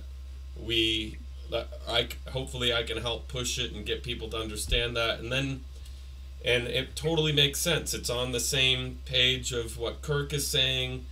You have to tell them about your rights and force them to uphold your rights. If you don't specifically tell them to do, I'm simplifying it, but if you don't tell them to do what then it will help her. It will help her if they are going to get juries. It will help them, put them in the right frame of mind. And if they're going to legislators like Marty and others, that will help them as well. Yes. Following these steps should not be optional. Sorry. Anywhere they go, legislation, jury, judges, have everyone follow these steps. That way they get the message correct. Right. If you start with the right presumptions, you will come to the correct solution. It's as simple as that. Right. And so the other solution, or where Marty was, the road that Marty was heading down, is if the judges can't get this straight, then maybe we take that monopoly away from them. We, the people, offer our own 6-person petite juries in each state. Say, if you don't like the outcome here, then try this out. Try out a 6. No, I like using juries to prosecute I shouldn't say prosecute, because you can't do that with judges because they're immunity. But I like using juries to say when the judge did something wrong. Correct, and I think that would be good if the appellate courts aren't going to do their job. I just still like juries for deciding my rights, because my rights are already decided. As Kurt said, those are inalienable. They're not up for debate. Right. They are not up for vote, and they're not up for debate. They're already there. We don't necessarily need more legislation, more bills, more laws to give us something we already have. And if people stop saying that, if people keep saying, "Oh, I'm just going to go to juries to decide this," if they keep saying that, all they're doing is just giving the discretion to someone else. And what we're saying is that discretion's been gone a long time ago. They have tricked people into this process, and you've got to change your own bias. That's why I asked her, what bias are you talking about? Because what I hear from some of the speakers that are speaking on the show tonight is that they still have the bias that we used to have. They haven't gotten past their own bias. So how can they possibly choose a jury who doesn't have a bias if they believe that a jury should be deciding their rights? It's a good point. And we all have to keep in mind and be respectful of the fact that none of us, or very few of us, went to law school or worked as a paralegal. We're all evolving our understanding of what's going on, or our perception of what's going on and what the solution may be evolves over a short period of time by talking together like this. If we go off topic on something that has nothing to do with family law, some social justice crap, we'll never get Absolutely, and anywhere, I appreciate you pointing that out, Ted. I don't mean to be beating you guys up, Marty or Kurt. I really do love that all of you guys are out there trying. So I appreciate it. Sometimes Ron and I can get really passionate about this stuff. And it's not just parents. The lawyers are flummoxed by this too. We have clients who are high-level lawyers who don't understand how their kids are being taken from them. So even being trained in the law doesn't mean they don't have biases. Oh, they absolutely have them. Yeah. And getting somewhere on the same page, talking like this on many different levels.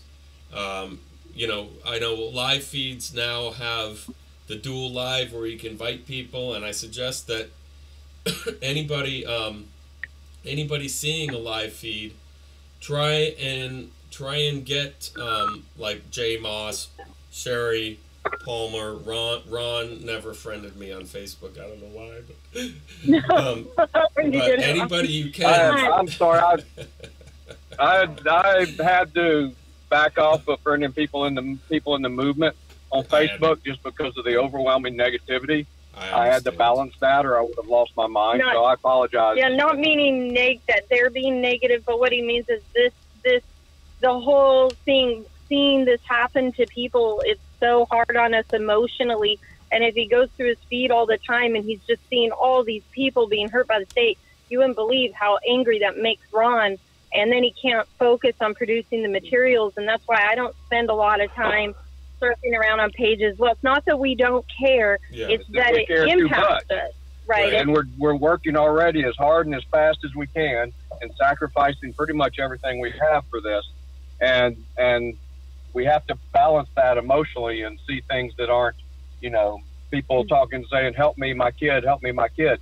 There's only so much of that you can take in a day and still be sane. Right? So Ron usually comes to me and, hey, do you know this person? So he hasn't come to me when you tried to friend him, Ted.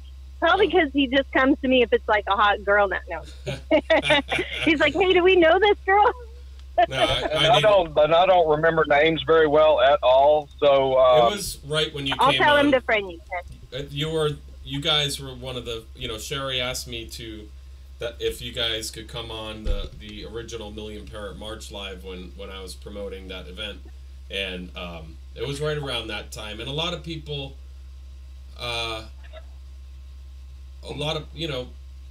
you and Randy Davis would get along really well because you're kind of no bullshit. You tell it like it is, the best way you know how, and you don't go off a topic. You stick on. You guys should really be Facebook friends and talk. I think you guys would get along. He has the. I reminded him that we met you at Wendy's parental alienation symposium. Yep. And so I don't know. He didn't indicate that he remembered it, but we'll definitely tell him to friend Ted Fogg. Yeah, I was the one you were on my show he likes to battle some of his military guys on his page, so hopefully you don't take offense. And sometimes he won't remember who you are when he's battling people on his page, so please forgive him if he offends you or he says, responds to something. If you say something on his page and he's passionate about it, he's going to respond. So just know that it's not an individual personal thing. He uses that as an educational tool to help others see other perspectives, points of view. And that's what I'd like to see is a more we're all, who was it? Michael Volpe said that, victims of this make the worst advocates because we're all focused very heavily on our own cases, and it's really hard to speak clearly when you can easily go on a tangent about what happened to you. My situation is pretty well taken care of, and I really am just doing this because I know that my son could be affected in the future, and I get those messages every day from people. Sometimes videos and pictures that are just absolutely horrifying. It does drive you crazy because what can you do? You want to just go there like Terminator style and take these people's kids. I mean, that's more just. And our children are aged out as well. And you're right. When you're going through it, your emotions are so raw, and they have you so highly stressed daily. It's not just, I'm stressed this week of child. No, it's every day, the entire time this process, the entire time you're going through the process. So it could be years that you're in high stress mode. Yeah. Well, let me know when your book comes out so I can help you advertise it as much as I can. And I'm gonna go on. Yeah, Ted, as long as people get onto the mailing list, they'll know when it comes out, because we don't email people real often. When you first register or subscribe to the fixedfamilycourts.com email list, you'll receive a series of emails, letting you know about the materials, things like that. But then after it goes through the series, I pretty much don't email very often. So when we do have something come out, then I'll create, another little series of emails for that so that people are notified. But just so we don't ever sell the emails, and we don't use them to, do other marketing that, unless there's something that I think is really, really important to somebody in this particular space. Like you said, we don't go off topic very much.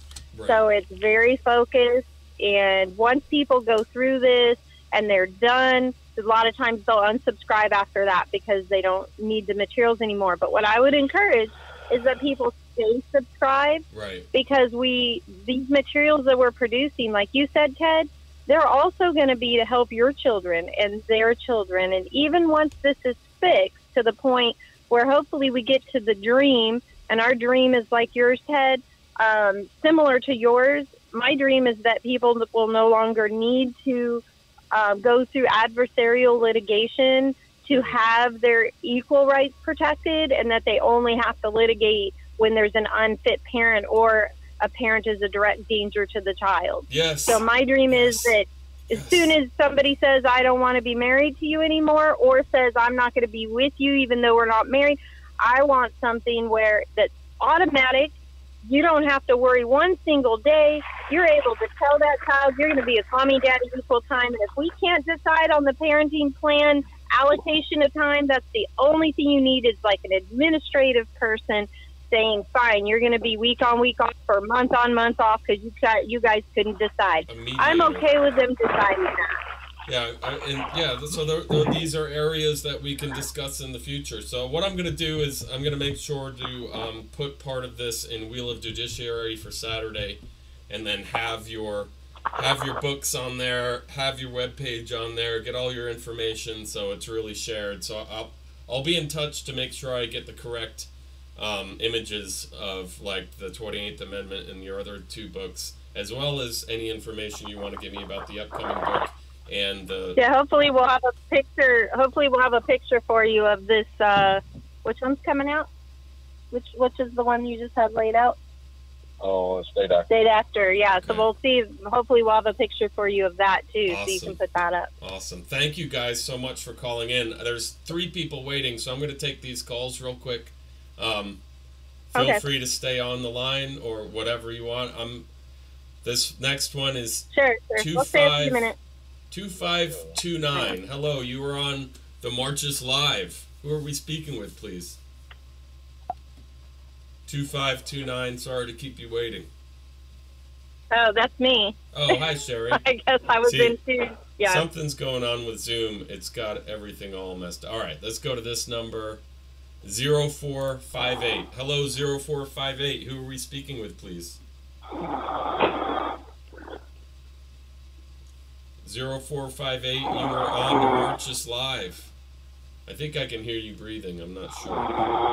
Oh, you're sleeping. I think we put them to sleep. All right, I'm sorry. I apologize. 727. All right, yeah. So let's go to. All right.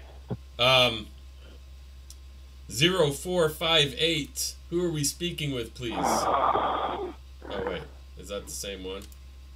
All right. 3655. Hey Ted, how's it going? Good. Who are we speaking with? This is John. Hey, John. John Patton. John Patton. Correct? That's me, the one and only. The one and only. So, what would you like to talk about on this topic? Yeah, I don't recall her name. She was just speaking. I think she's still on the air. But about the jury trials, about our parental rights, I agree with that because these are unalienable rights. And as soon as we let the state or government legislate these issues, we give them consent to pretty much control it. Right, and we already have let them. So. Yeah, and however, I am still for, 50-50 parenting, and that's, presumptive. I guess that's where the conflict is, because when you split up, whether you're married or not, that doesn't, just because you split up doesn't mean you're less of a parent and should have less time with your children. You should have all the time you want with your children, at least what's reasonable. Yeah, not basically. Right, and John, you're correct. And your time, the reasonable part is what used to get dads in trouble, especially here in Texas, is they actually had those words in the statutes. They had that mom got custody and dad got reasonable visitation. Now, this was before 1987, 89, around there, or actually 1983. So what happened is they gave control of that time and determining what was reasonable to the moms. So the problem is, yes, you should have equal time, and it should not be up to the other parent. If both of you are fit, loving, and involved, your time should not be up to them. The only thing that has to be decided is how does that time actually get split in real life, right? So would you have Mondays and Tuesdays and mom have Wednesday, Thursday, and then you guys alternate Friday, Saturday, Sunday?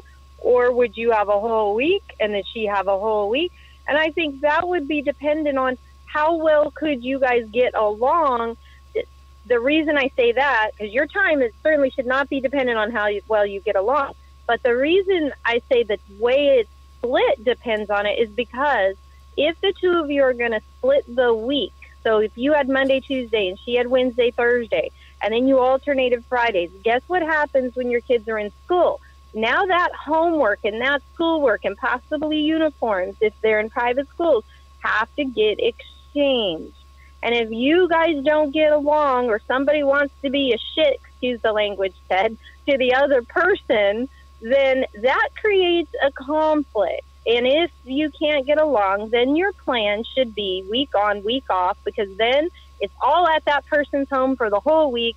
There's no worrying about communicating to the other parent or that child forgetting it at the other house and that other parent having a reason to pick on the other one. You should have thought about it. Why are you bugging me, right?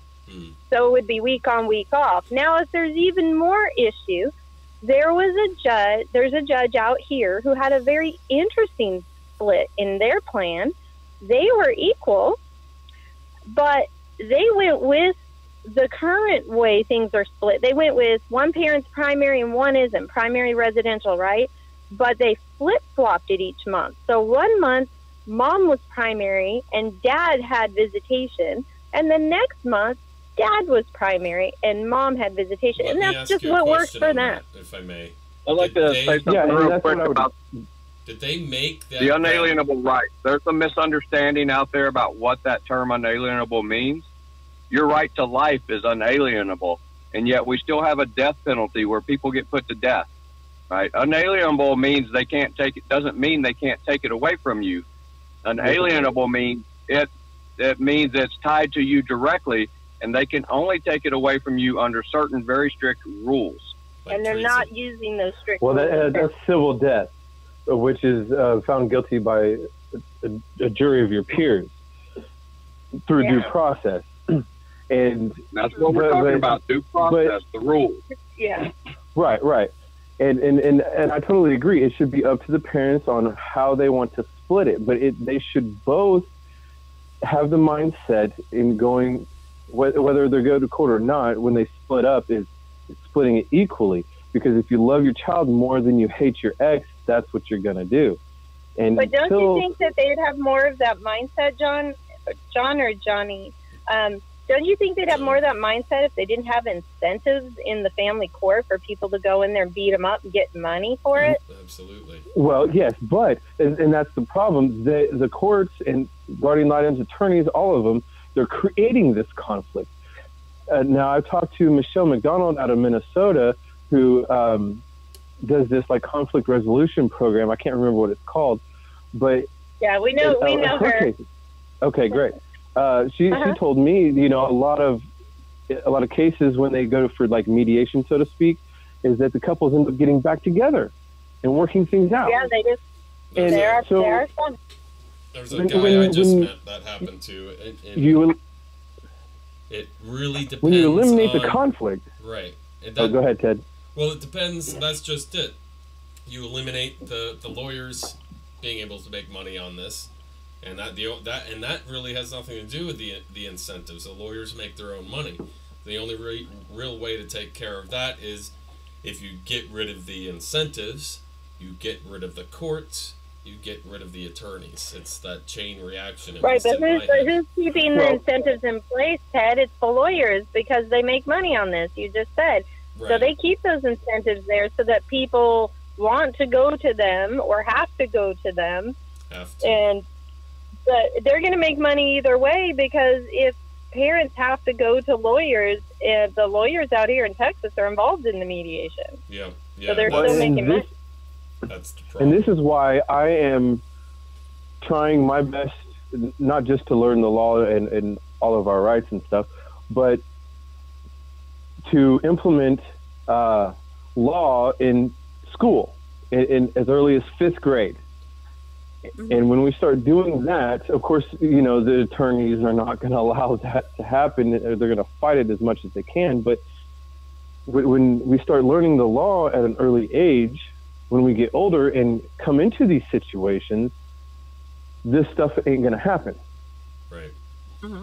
It would be nice. Well, because to like see you that. said, now you're changing the mindset, and that's what needs to happen. Because remember how you said the mindset's this, the mindset's that. What's happening is family court is letting people go in there and manipulate the system. What we call it are cultural biases, like moms believing that they should be the primary because that's how the tender years doctrine had it, and then dads going in saying, hey, look, you know, thinking that they have to beg for their rights because they had it set up that way. That's all old cultural things. That's all archaic, but we've got to, like you said, educate people so that they shift off of that, because that's culturally ingrained. So I love your idea of 5th grade. I'd say even younger. Kids are smart. Mm-hmm. Go for younger. You know, start them at a very young age that, hey, mommy and daddy both participate in your life. They both have value. They're both important. Here's why. Start really little. Or the problem is the government controls the school. The government doesn't want people to know those things. Yeah. So you're going to get me off into conspiracy land, but you know, the government controls schools. Government thereby limits what people learn. And then we sent our kids to Montessori for as long as we could. But this is the thing, is if all of these side things, educating children about their rights early, parental alienation, all these side issues, domestic fight, all of that all comes down to what are we going to do to get rid of the incentives, to get rid of family court. Right. You know, but the way those are related, Ted, is because some of the pushback that you get is because of what you call those side issues. They are creating bias. Right. And they're blocking them from being able to see that this solution is correct. And they go off. What you mentioned as side issues is what's driving this system and this process in the wrong direction. So you do have to address them, and then you drive them back to the solution. And that's kind of like... Right, but and it only takes one generation. Mm-hmm. It only takes one generation to make a change. True. And if we teaching our kids, whether it's 2 years old or 10 years old, our rights and liberties, and morals, because what I'm finding is people have lost their morals across the board here. But what my approach here is going to be more or less attacking the bar. Because I don't have an attorney. My ex has a court-appointed attorney in family law, which they say you don't get a court-appointed attorney, but she somehow gets one. So that's a conflict of interest because the attorney and the judge is a bar member. I think I heard that about Minnesota. Is there's a couple of states that will allow you, and I don't remember which states those are, but I think Minnesota is one. Okay, New York is another one. Yeah. Here in Kansas, they say, you don't get a court-appointed attorney. If you want to hire one, you can. But that's still a problem because if you have an attorney, the judge and the attorney are both members of the Bar Association. That's a conflict of interest. Mm-hmm. Yeah. Whether Marty said it right. They're all fraternities. I know he didn't say it on this show, but I've seen one of his other videos, and he called them a fraternity, and they are a fraternity, and that's. There are problems with the fact that they are doing a lot of things to protect their own interests. Which is emoluments. It's Article 1, Section 9, Clause 8 of the Constitution prohibits emoluments. John's been listening. This is where... Say that again? You've been listening. Emoluments have been yes, a huge topic. I'm friends with Chris. Okay, yeah, Chris Howard. So if you and Ron and Sherry, I encourage you to check out Kirk's Law Corners on Mondays at 8. Chris and Crystal Bills have become pretty much co-hosts, and they've been getting very deep into emoluments, which pretty much takes the whole idea of RICO, pushes it off to the side.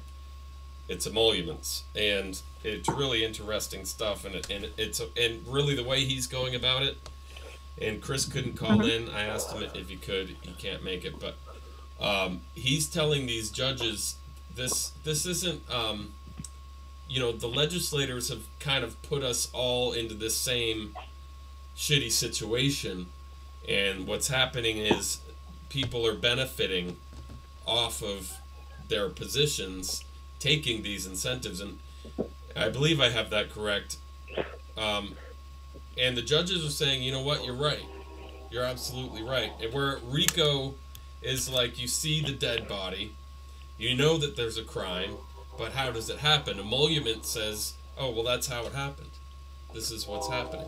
I have a good suggestion, because you know how Trump wants Mueller to get off of his case about Russia? Why doesn't Trump suggest to Mueller to investigate all of these corruption and circumstances in family law? He'll be busy for a long time. That would certainly take him off the Russia issue. Ron's laughing at me. Right. No, I don't know. I thought I'd throw it out there, so that way if President Trump ever listens and says, if he really wants to get Mueller after people that are hurting other people, that are corrupt, that are protecting their own interests, that are not doing the job that they should be doing, they should be looking into family law. Right. When I'm producing... and that's where emoluments comes in. Right. When I'm producing other shows, I go on Twitter and I tag the real Donald Trump, his Twitter address, to each of those shows. I don't have enough time to do it. Okay, good. Give him that clip, because maybe if you suggest that to him, he'll tweet it out to Mueller. There you go. There you go.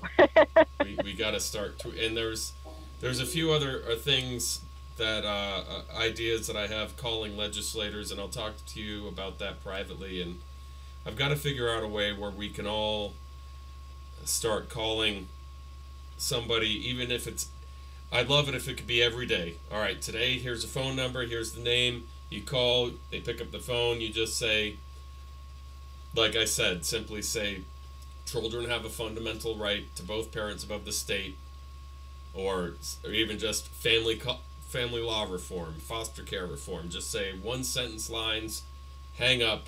If there's, it won't matter if there's 10 of them.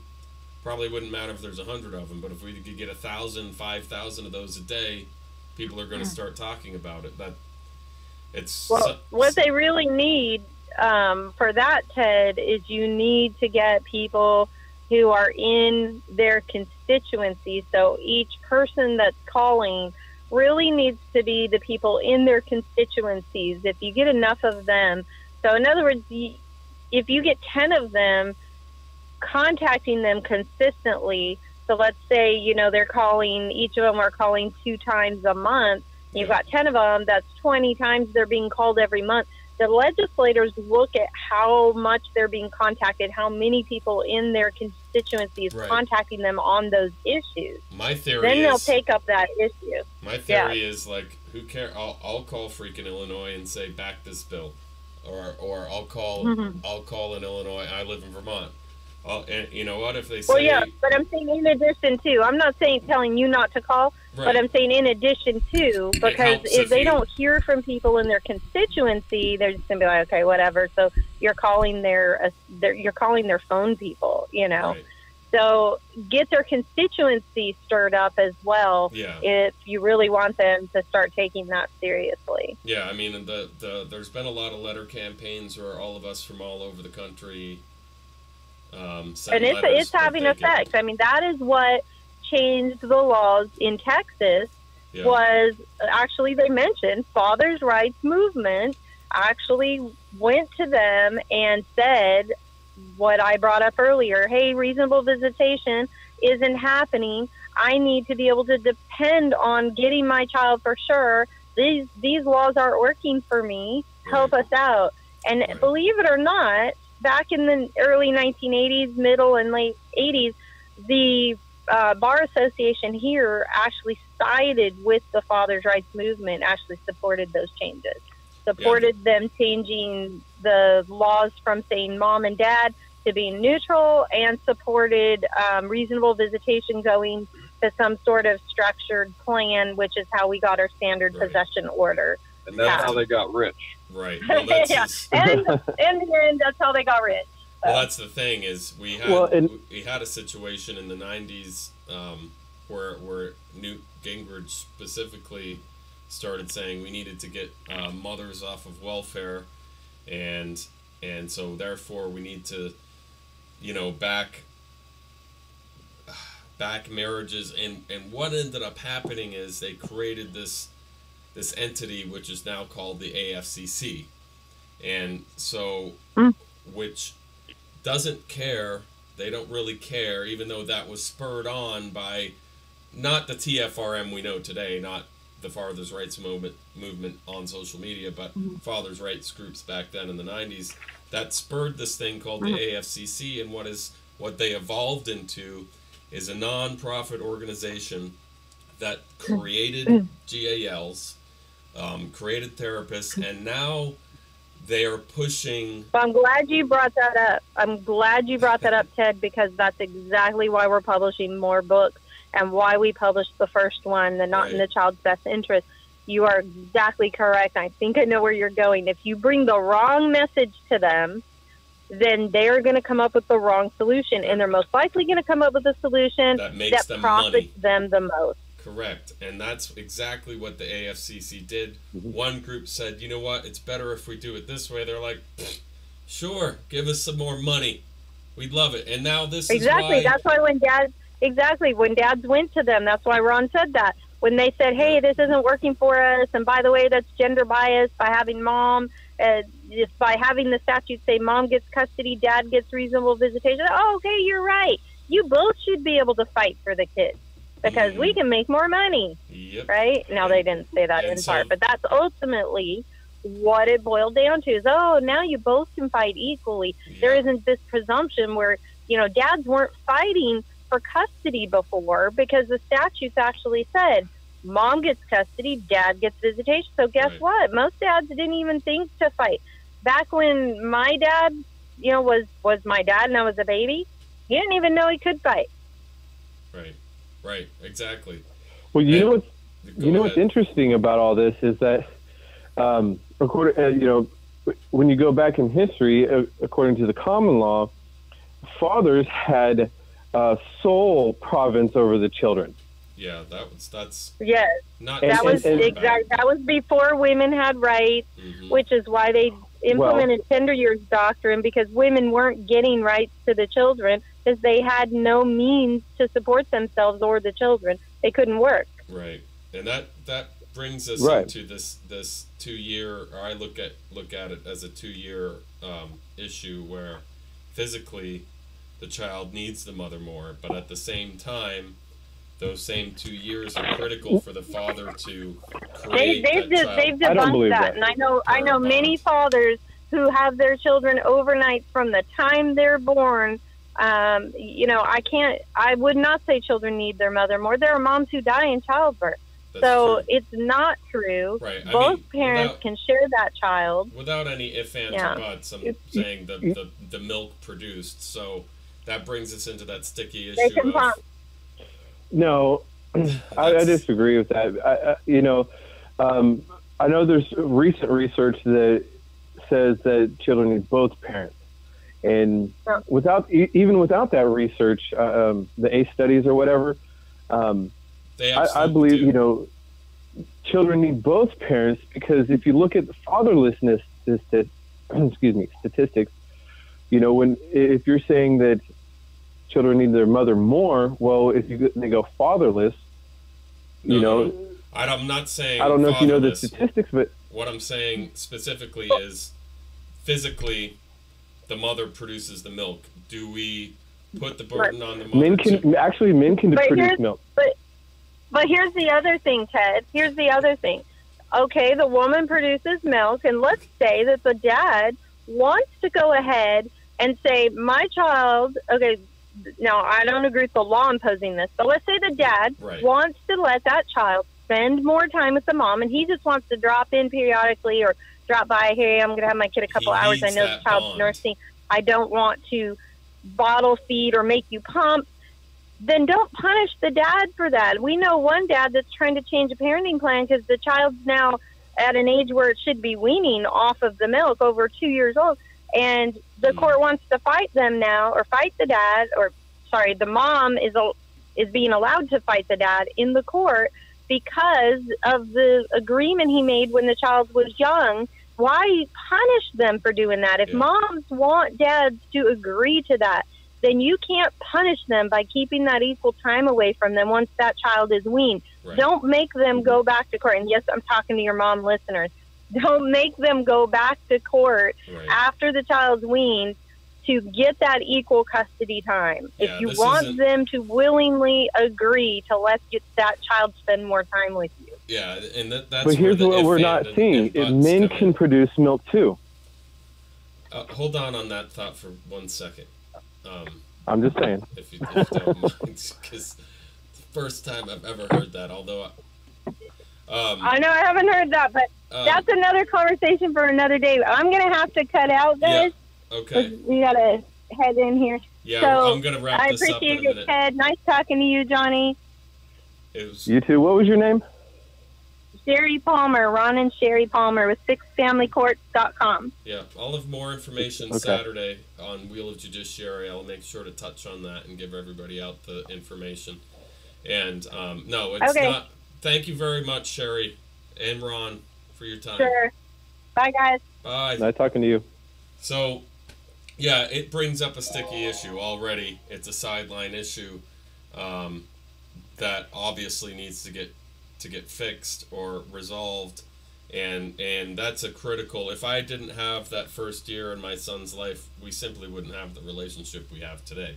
It's absolutely critical, and in my situation, she couldn't pump, she couldn't breastfeed because of the pain. She had other surgeries, fibroid tumor, all that. But without any of the ifs, ands, or buts, dads need to be in that child's life as equal as possible.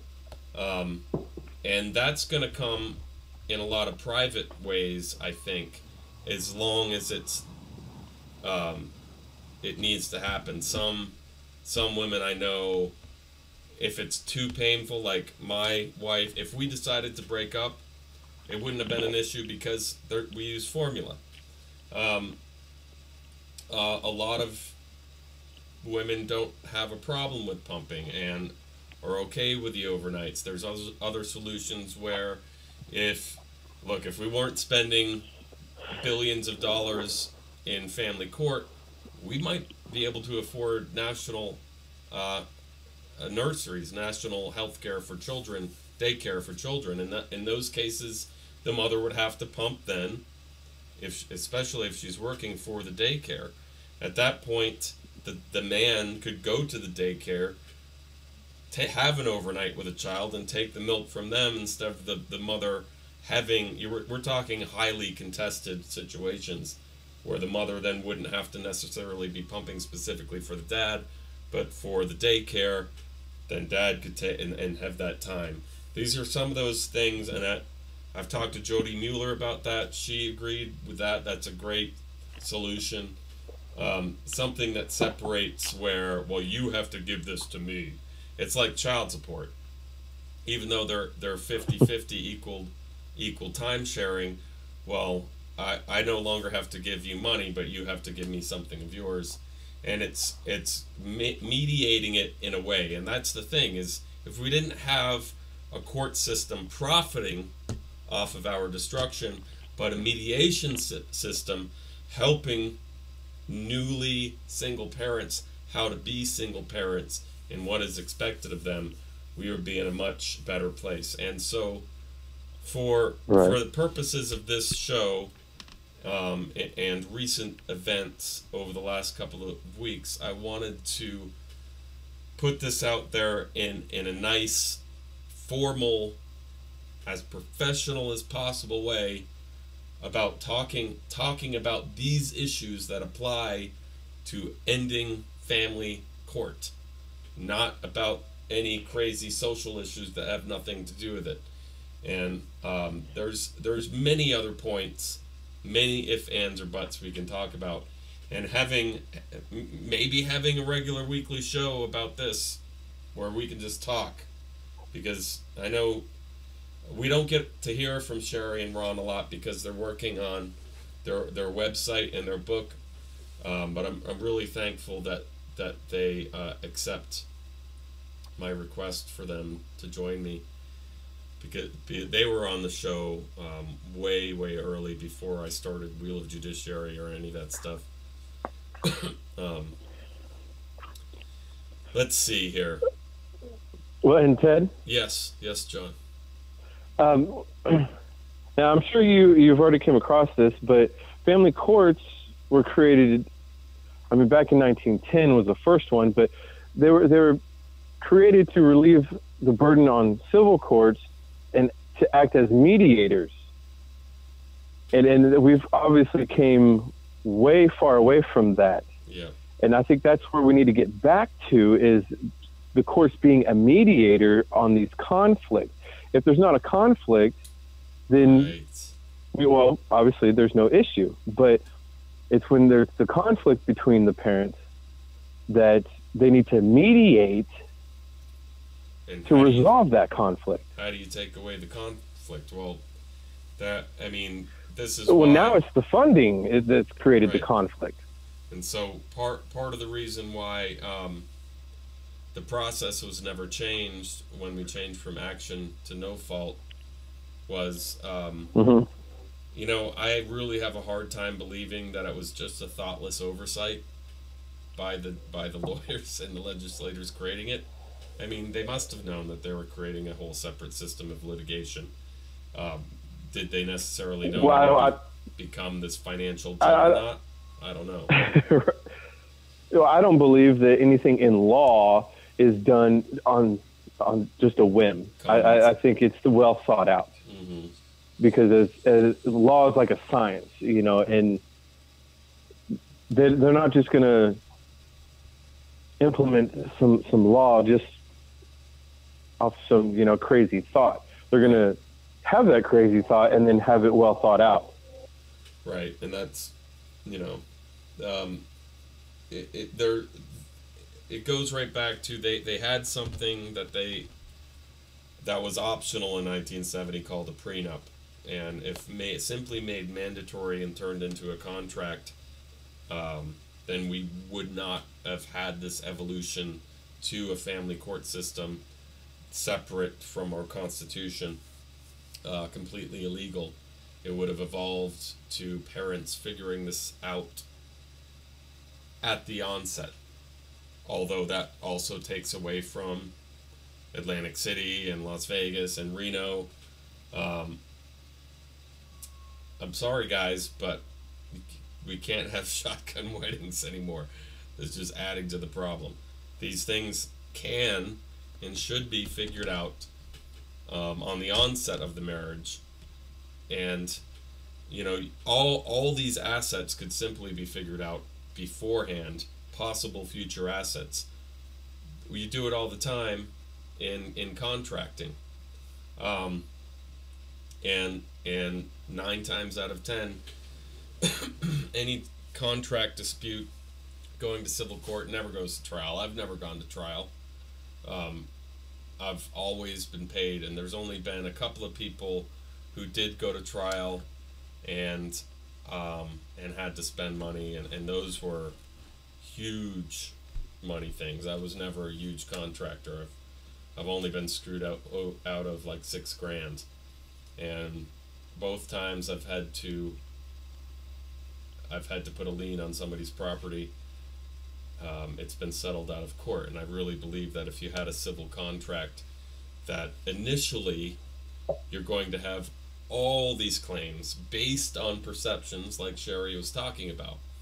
After a few years of that, and like you said, a generation, but after a few years of that, of people going to court and realizing that their original contract is upheld and there's no getting out of it, unless there's criminal activity, which then goes straight to criminal court, you're going to see a national change in perception, thinking, okay, we get married, we figured this out beforehand, and it's figured out when we love each other, when we have each other's best interests at heart, and even our future children's best interest at heart.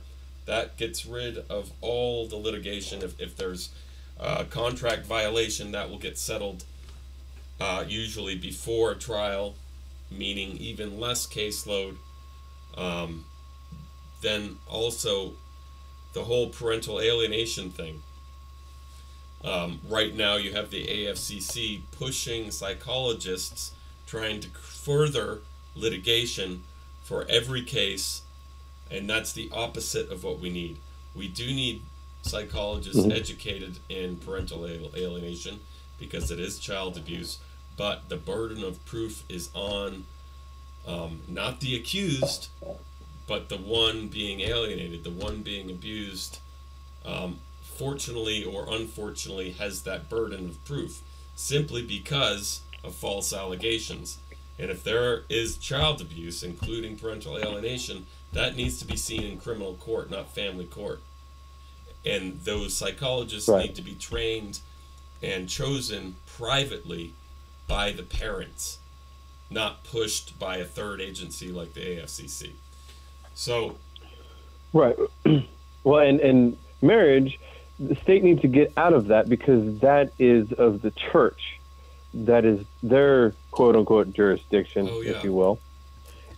So, and that's where I'm seeing some of the problems, because the lack of morals in this country, and the rate of marriage has decreased so much. You know, when people get married, chances are in a year they're going to be divorced.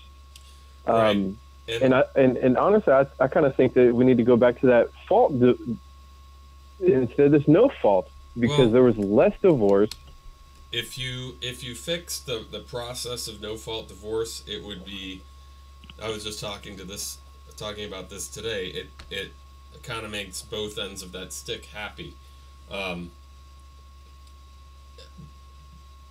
because really, what will happen if you have mediators instead of profiting happening, like a fellow I just met last night.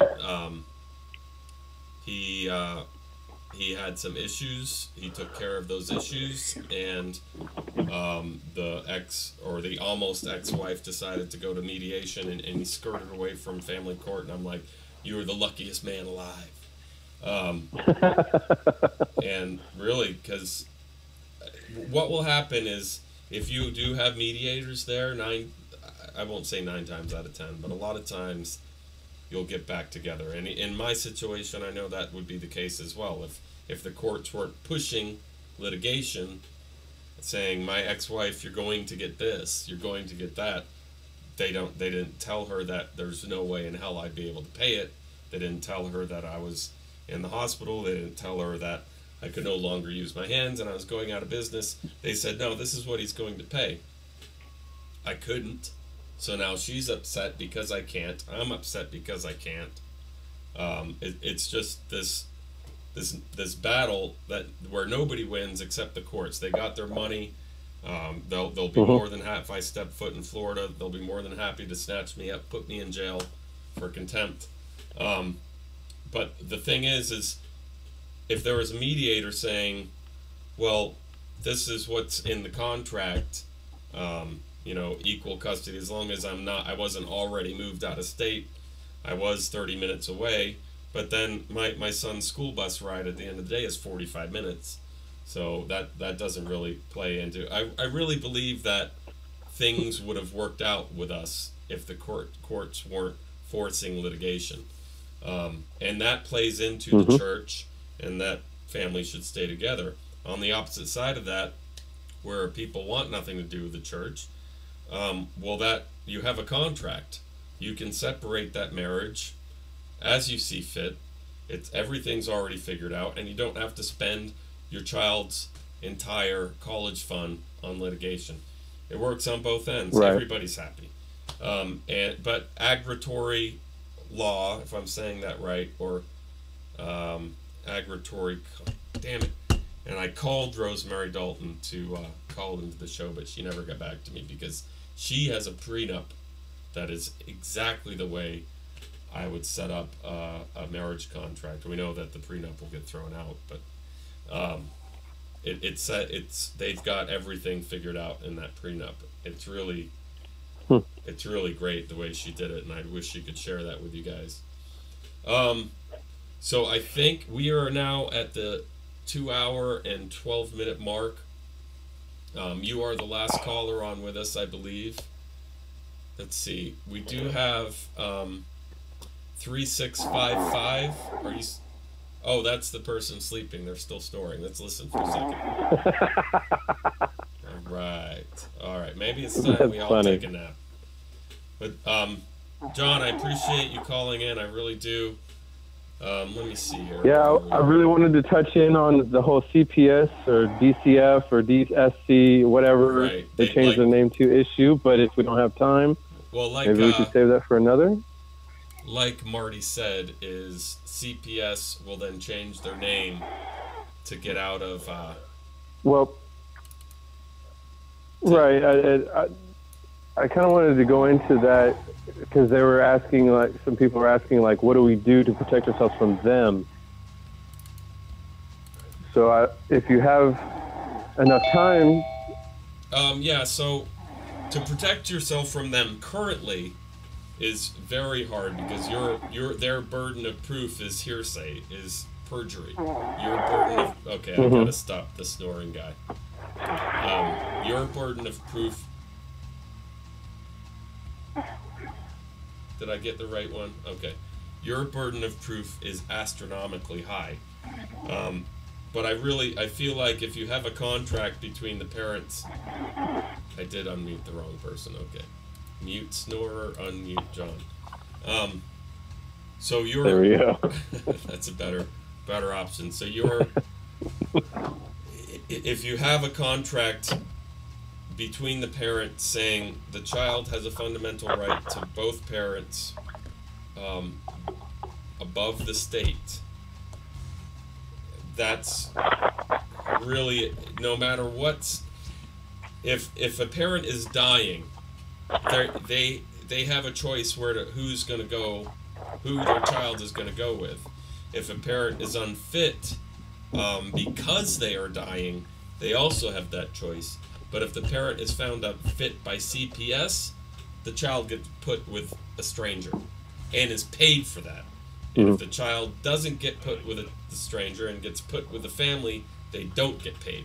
So that I think, if we fix the family court part of it, that's going to help the CPS side of it. But ultimately, we need to get rid of both Title IV-E and Title IV-D incentives. Is that pretty much, as far as current help, you really need to go to the next court. CPS is going to get those incentives and steal your children. They're going to tell you to do all these things, hold them for that magical 15 to 22 months, which at that point they can then foster them out no matter what. And you need to work fast, and you need to follow some of these steps like Sherry mentioned. Kirk also has some very good ideas how to get that taken care of. So if you want to get into taking care of those specific how to deal with CPS laws, I'm going to reiterate what Sherry and Ron shared about their connections, and also please listen to Kirk's Law Corner, because it doesn't stop just at the family or in that case juvenile court. You then have to turn around and go right to your state court, or you can try going to the federal appellate court. There's just a guy, Ed, in Maine, and the appellate court there is right in Bangor, Maine.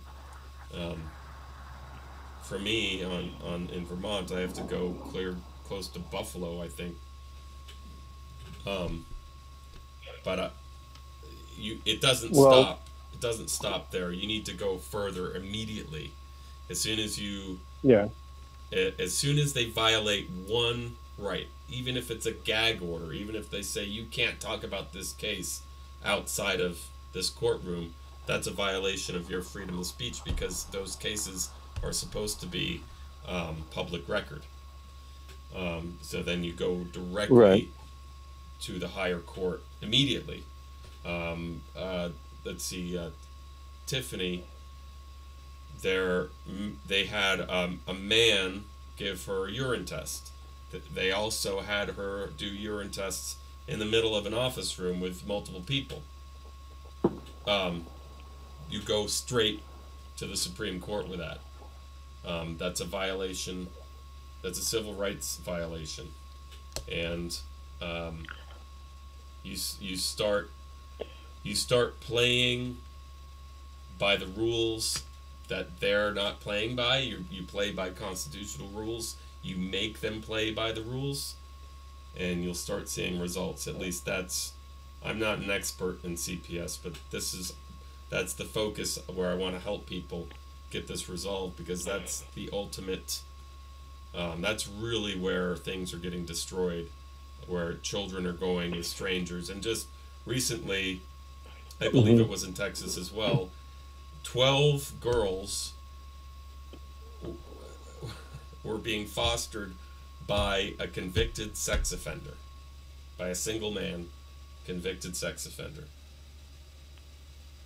Is that right? We don't give children to their extended families.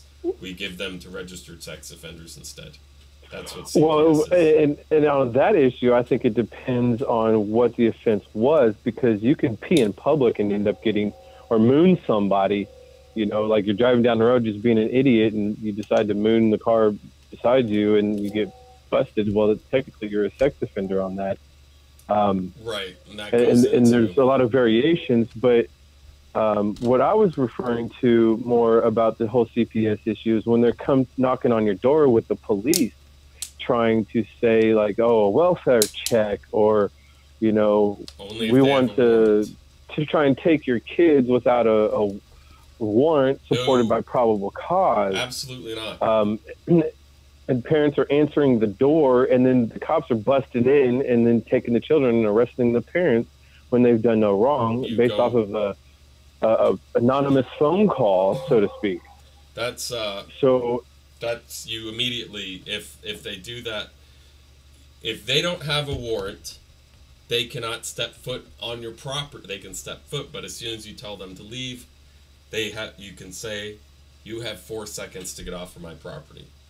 And Kirk said it in a way that I'm not going to repeat, because I don't want anybody doing anything violent on my behalf. But no, if they don't have a warrant, they have nothing. Even if they have a warrant, you ask, and you don't open the door. You ask them if they have a warrant. If you don't have a warrant, you keep that door locked. If they have a warrant, you ask to see the warrant. If that warrant isn't signed by a judge, and I'm not sure how to go about that. If it's signed, how do you know if it's signed by a judge and not the officer?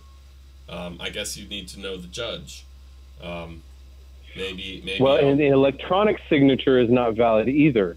Although they try to portray that as a valid signature, that's not a signature. It's just typed. I mean, it's not.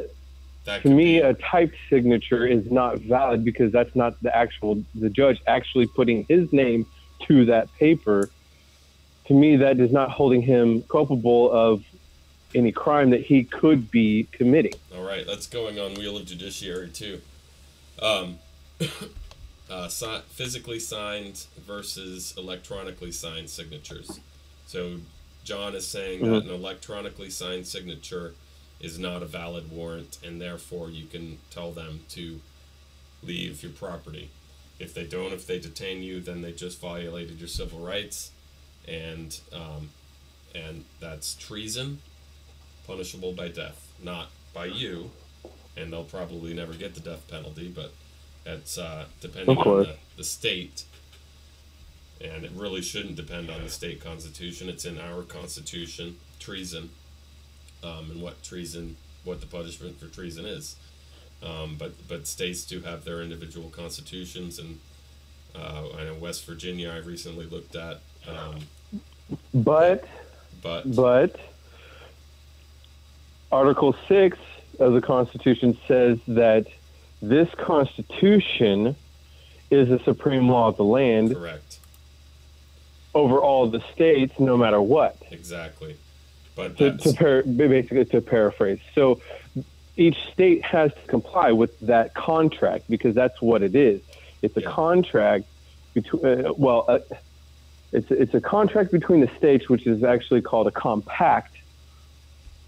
So, whenever they violate their oath, they're in breach of contract as well. Yep. Because they took an oath to uphold that contract. Right, and that's all treason. That's all treason, and ultimately, the law of the land, the highest law of the land, is what should be upheld, and that's the Constitution. Except we all know what lawyers do. They make up their own game, and so state constitutions will be 1 to 10 years, 10 years to life, and only a handful now have the death penalty, and that includes kidnapping in certain situations, which CPS is doing. And when you start, if somebody goes to your door and they don't have a proper warrant and they remove your kids, that's kidnapping, treason, punishable by death. In most states, not just the Constitution, but in most states. And it's also false imprisonment, because if the child, for example, if the child does not want to go with that CPS agent or whatever you want to call them, that's false imprisonment. And I believe that everybody should read the Treaty on Arrest and False Imprisonment. I can't remember who wrote it, but it'll tell you exactly what, false imprisonment is, because false and unlawful is synonymous in common law. And Well, it's whenever you like, how do I say this? Whenever they want you to do something and you don't want to do it, that's false imprisonment. Like, for example, you're pulled over and you're not free to leave at any time when you do not commit a crime, that's false imprisonment. Right, right. If they're trying to tell you to come outside of your home, you know, against your will, and then arrest technically you that's false imprisonment. without a warrant. And tell you cannot leave. Right.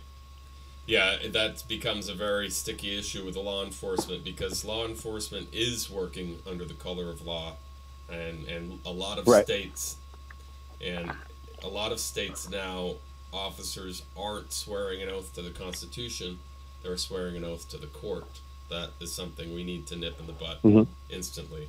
I don't have a list of those states. Maybe I'll bring that up on WOJ as well. You should get one. Yeah. This is all like, there's so much information, there's so many side issues, which none of it has to do with feminism, by the way. Not a single part anywhere, Thank you. ever. Sorry, MGTOW guys, but the maninists and feminists have their own battle. It has nothing to do with us. Please.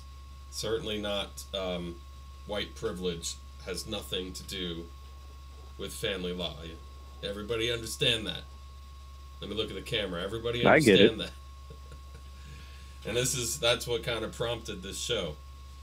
I'm just so freaking, and I know men are hurting, I know women are hurting, and I know they're pissed off when they first come into this, but it's our job to bring it back to and get them focused professionally on what we need to do, not start more wars between people. I mean, a lot of us have only been doing this for a year, but we've come a long way in that year, understanding what the enemy is, and it certainly isn't each other. Can I say my opinion on what it actually is? Sure. I think, in my own belief here, with all my research and hearing all these different stories from men and women, and it doesn't matter what color you are either, but what I think it has come down to is slavery. It is. It really is. And if I can say that slavery, is described as the forcing of individuals to perform labor as well as other actions with no form of compensation whatsoever. Yep. So if you look at it like that, and you say, okay, they're trying, if some people aren't going to agree with this here, and I don't care, but if you look at your children like your property, and property being what is exclusively belongs to you and nobody else. I'm following your children belong to you, so therefore they're your property. And when somebody tries to take your property without just compensation, which is in the Constitution, that is slavery. Mm-hmm. I'm picking up what you're laying down, and this is a conversation that many of us have had, where, like Ron said at the beginning, if you're saying children's fundamental rights, well, the parents are like the overseers of those rights, since they're not an adult, right. Yada yada yada. So if that is in fact the case, then the children are technically property, and what you're saying is 100% valid. And to then take your property, whether right or not right, and then make you pay on top of that, is certainly slavery. And no, it has no... I had a clip of something LaShawn K. Ford said on the Far From Normal show, where this could really be the thing that brings us all together. Men, women, blacks, whites, this religion, Catholic, Protestant, they don't care. Native Americans as well, because they've been going through this even longer than we have with the boarding schools, which is very close to CPS. it's affecting all of us. And when we can finally come together as Americans and stop bickering with each other, then we will be the true fourth branch, the one branch that, you know, the government is the people. We're, like Kurt says, we're a republic. We are the public, and they're supposed to be us. But what they're doing is hurting, enslaving us, and destroying our lives. And this, once we all understand that, I think this could be the one thing, family law reform and foster care reform, that could bring this nation together and get things back on track. So I'm asking everybody for a professional attitude, as professional as they can in this horrible situation,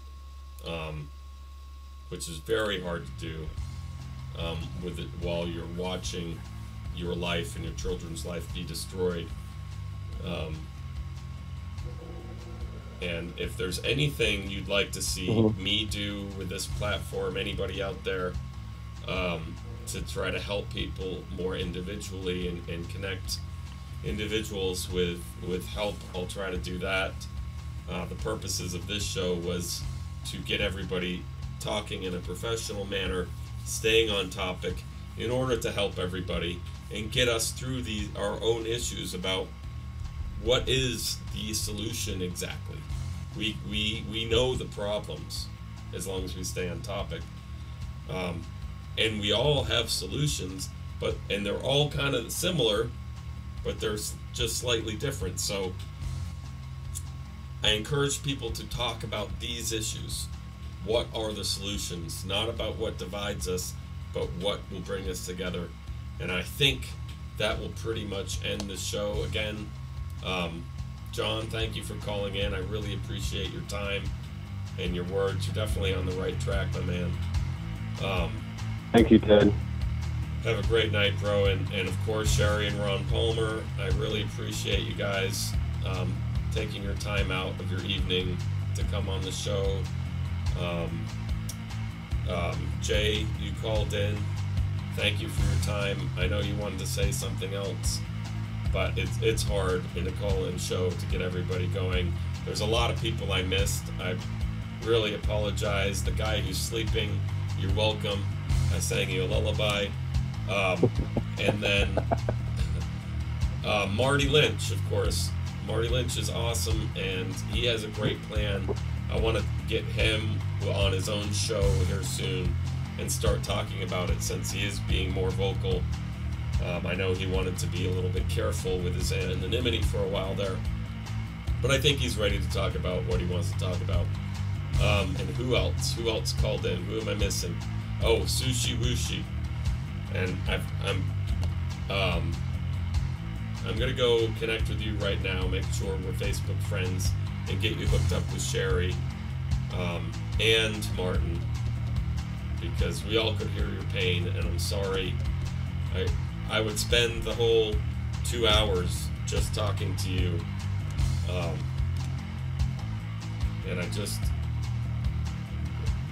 the message needs to be that you, people like you, are the focus.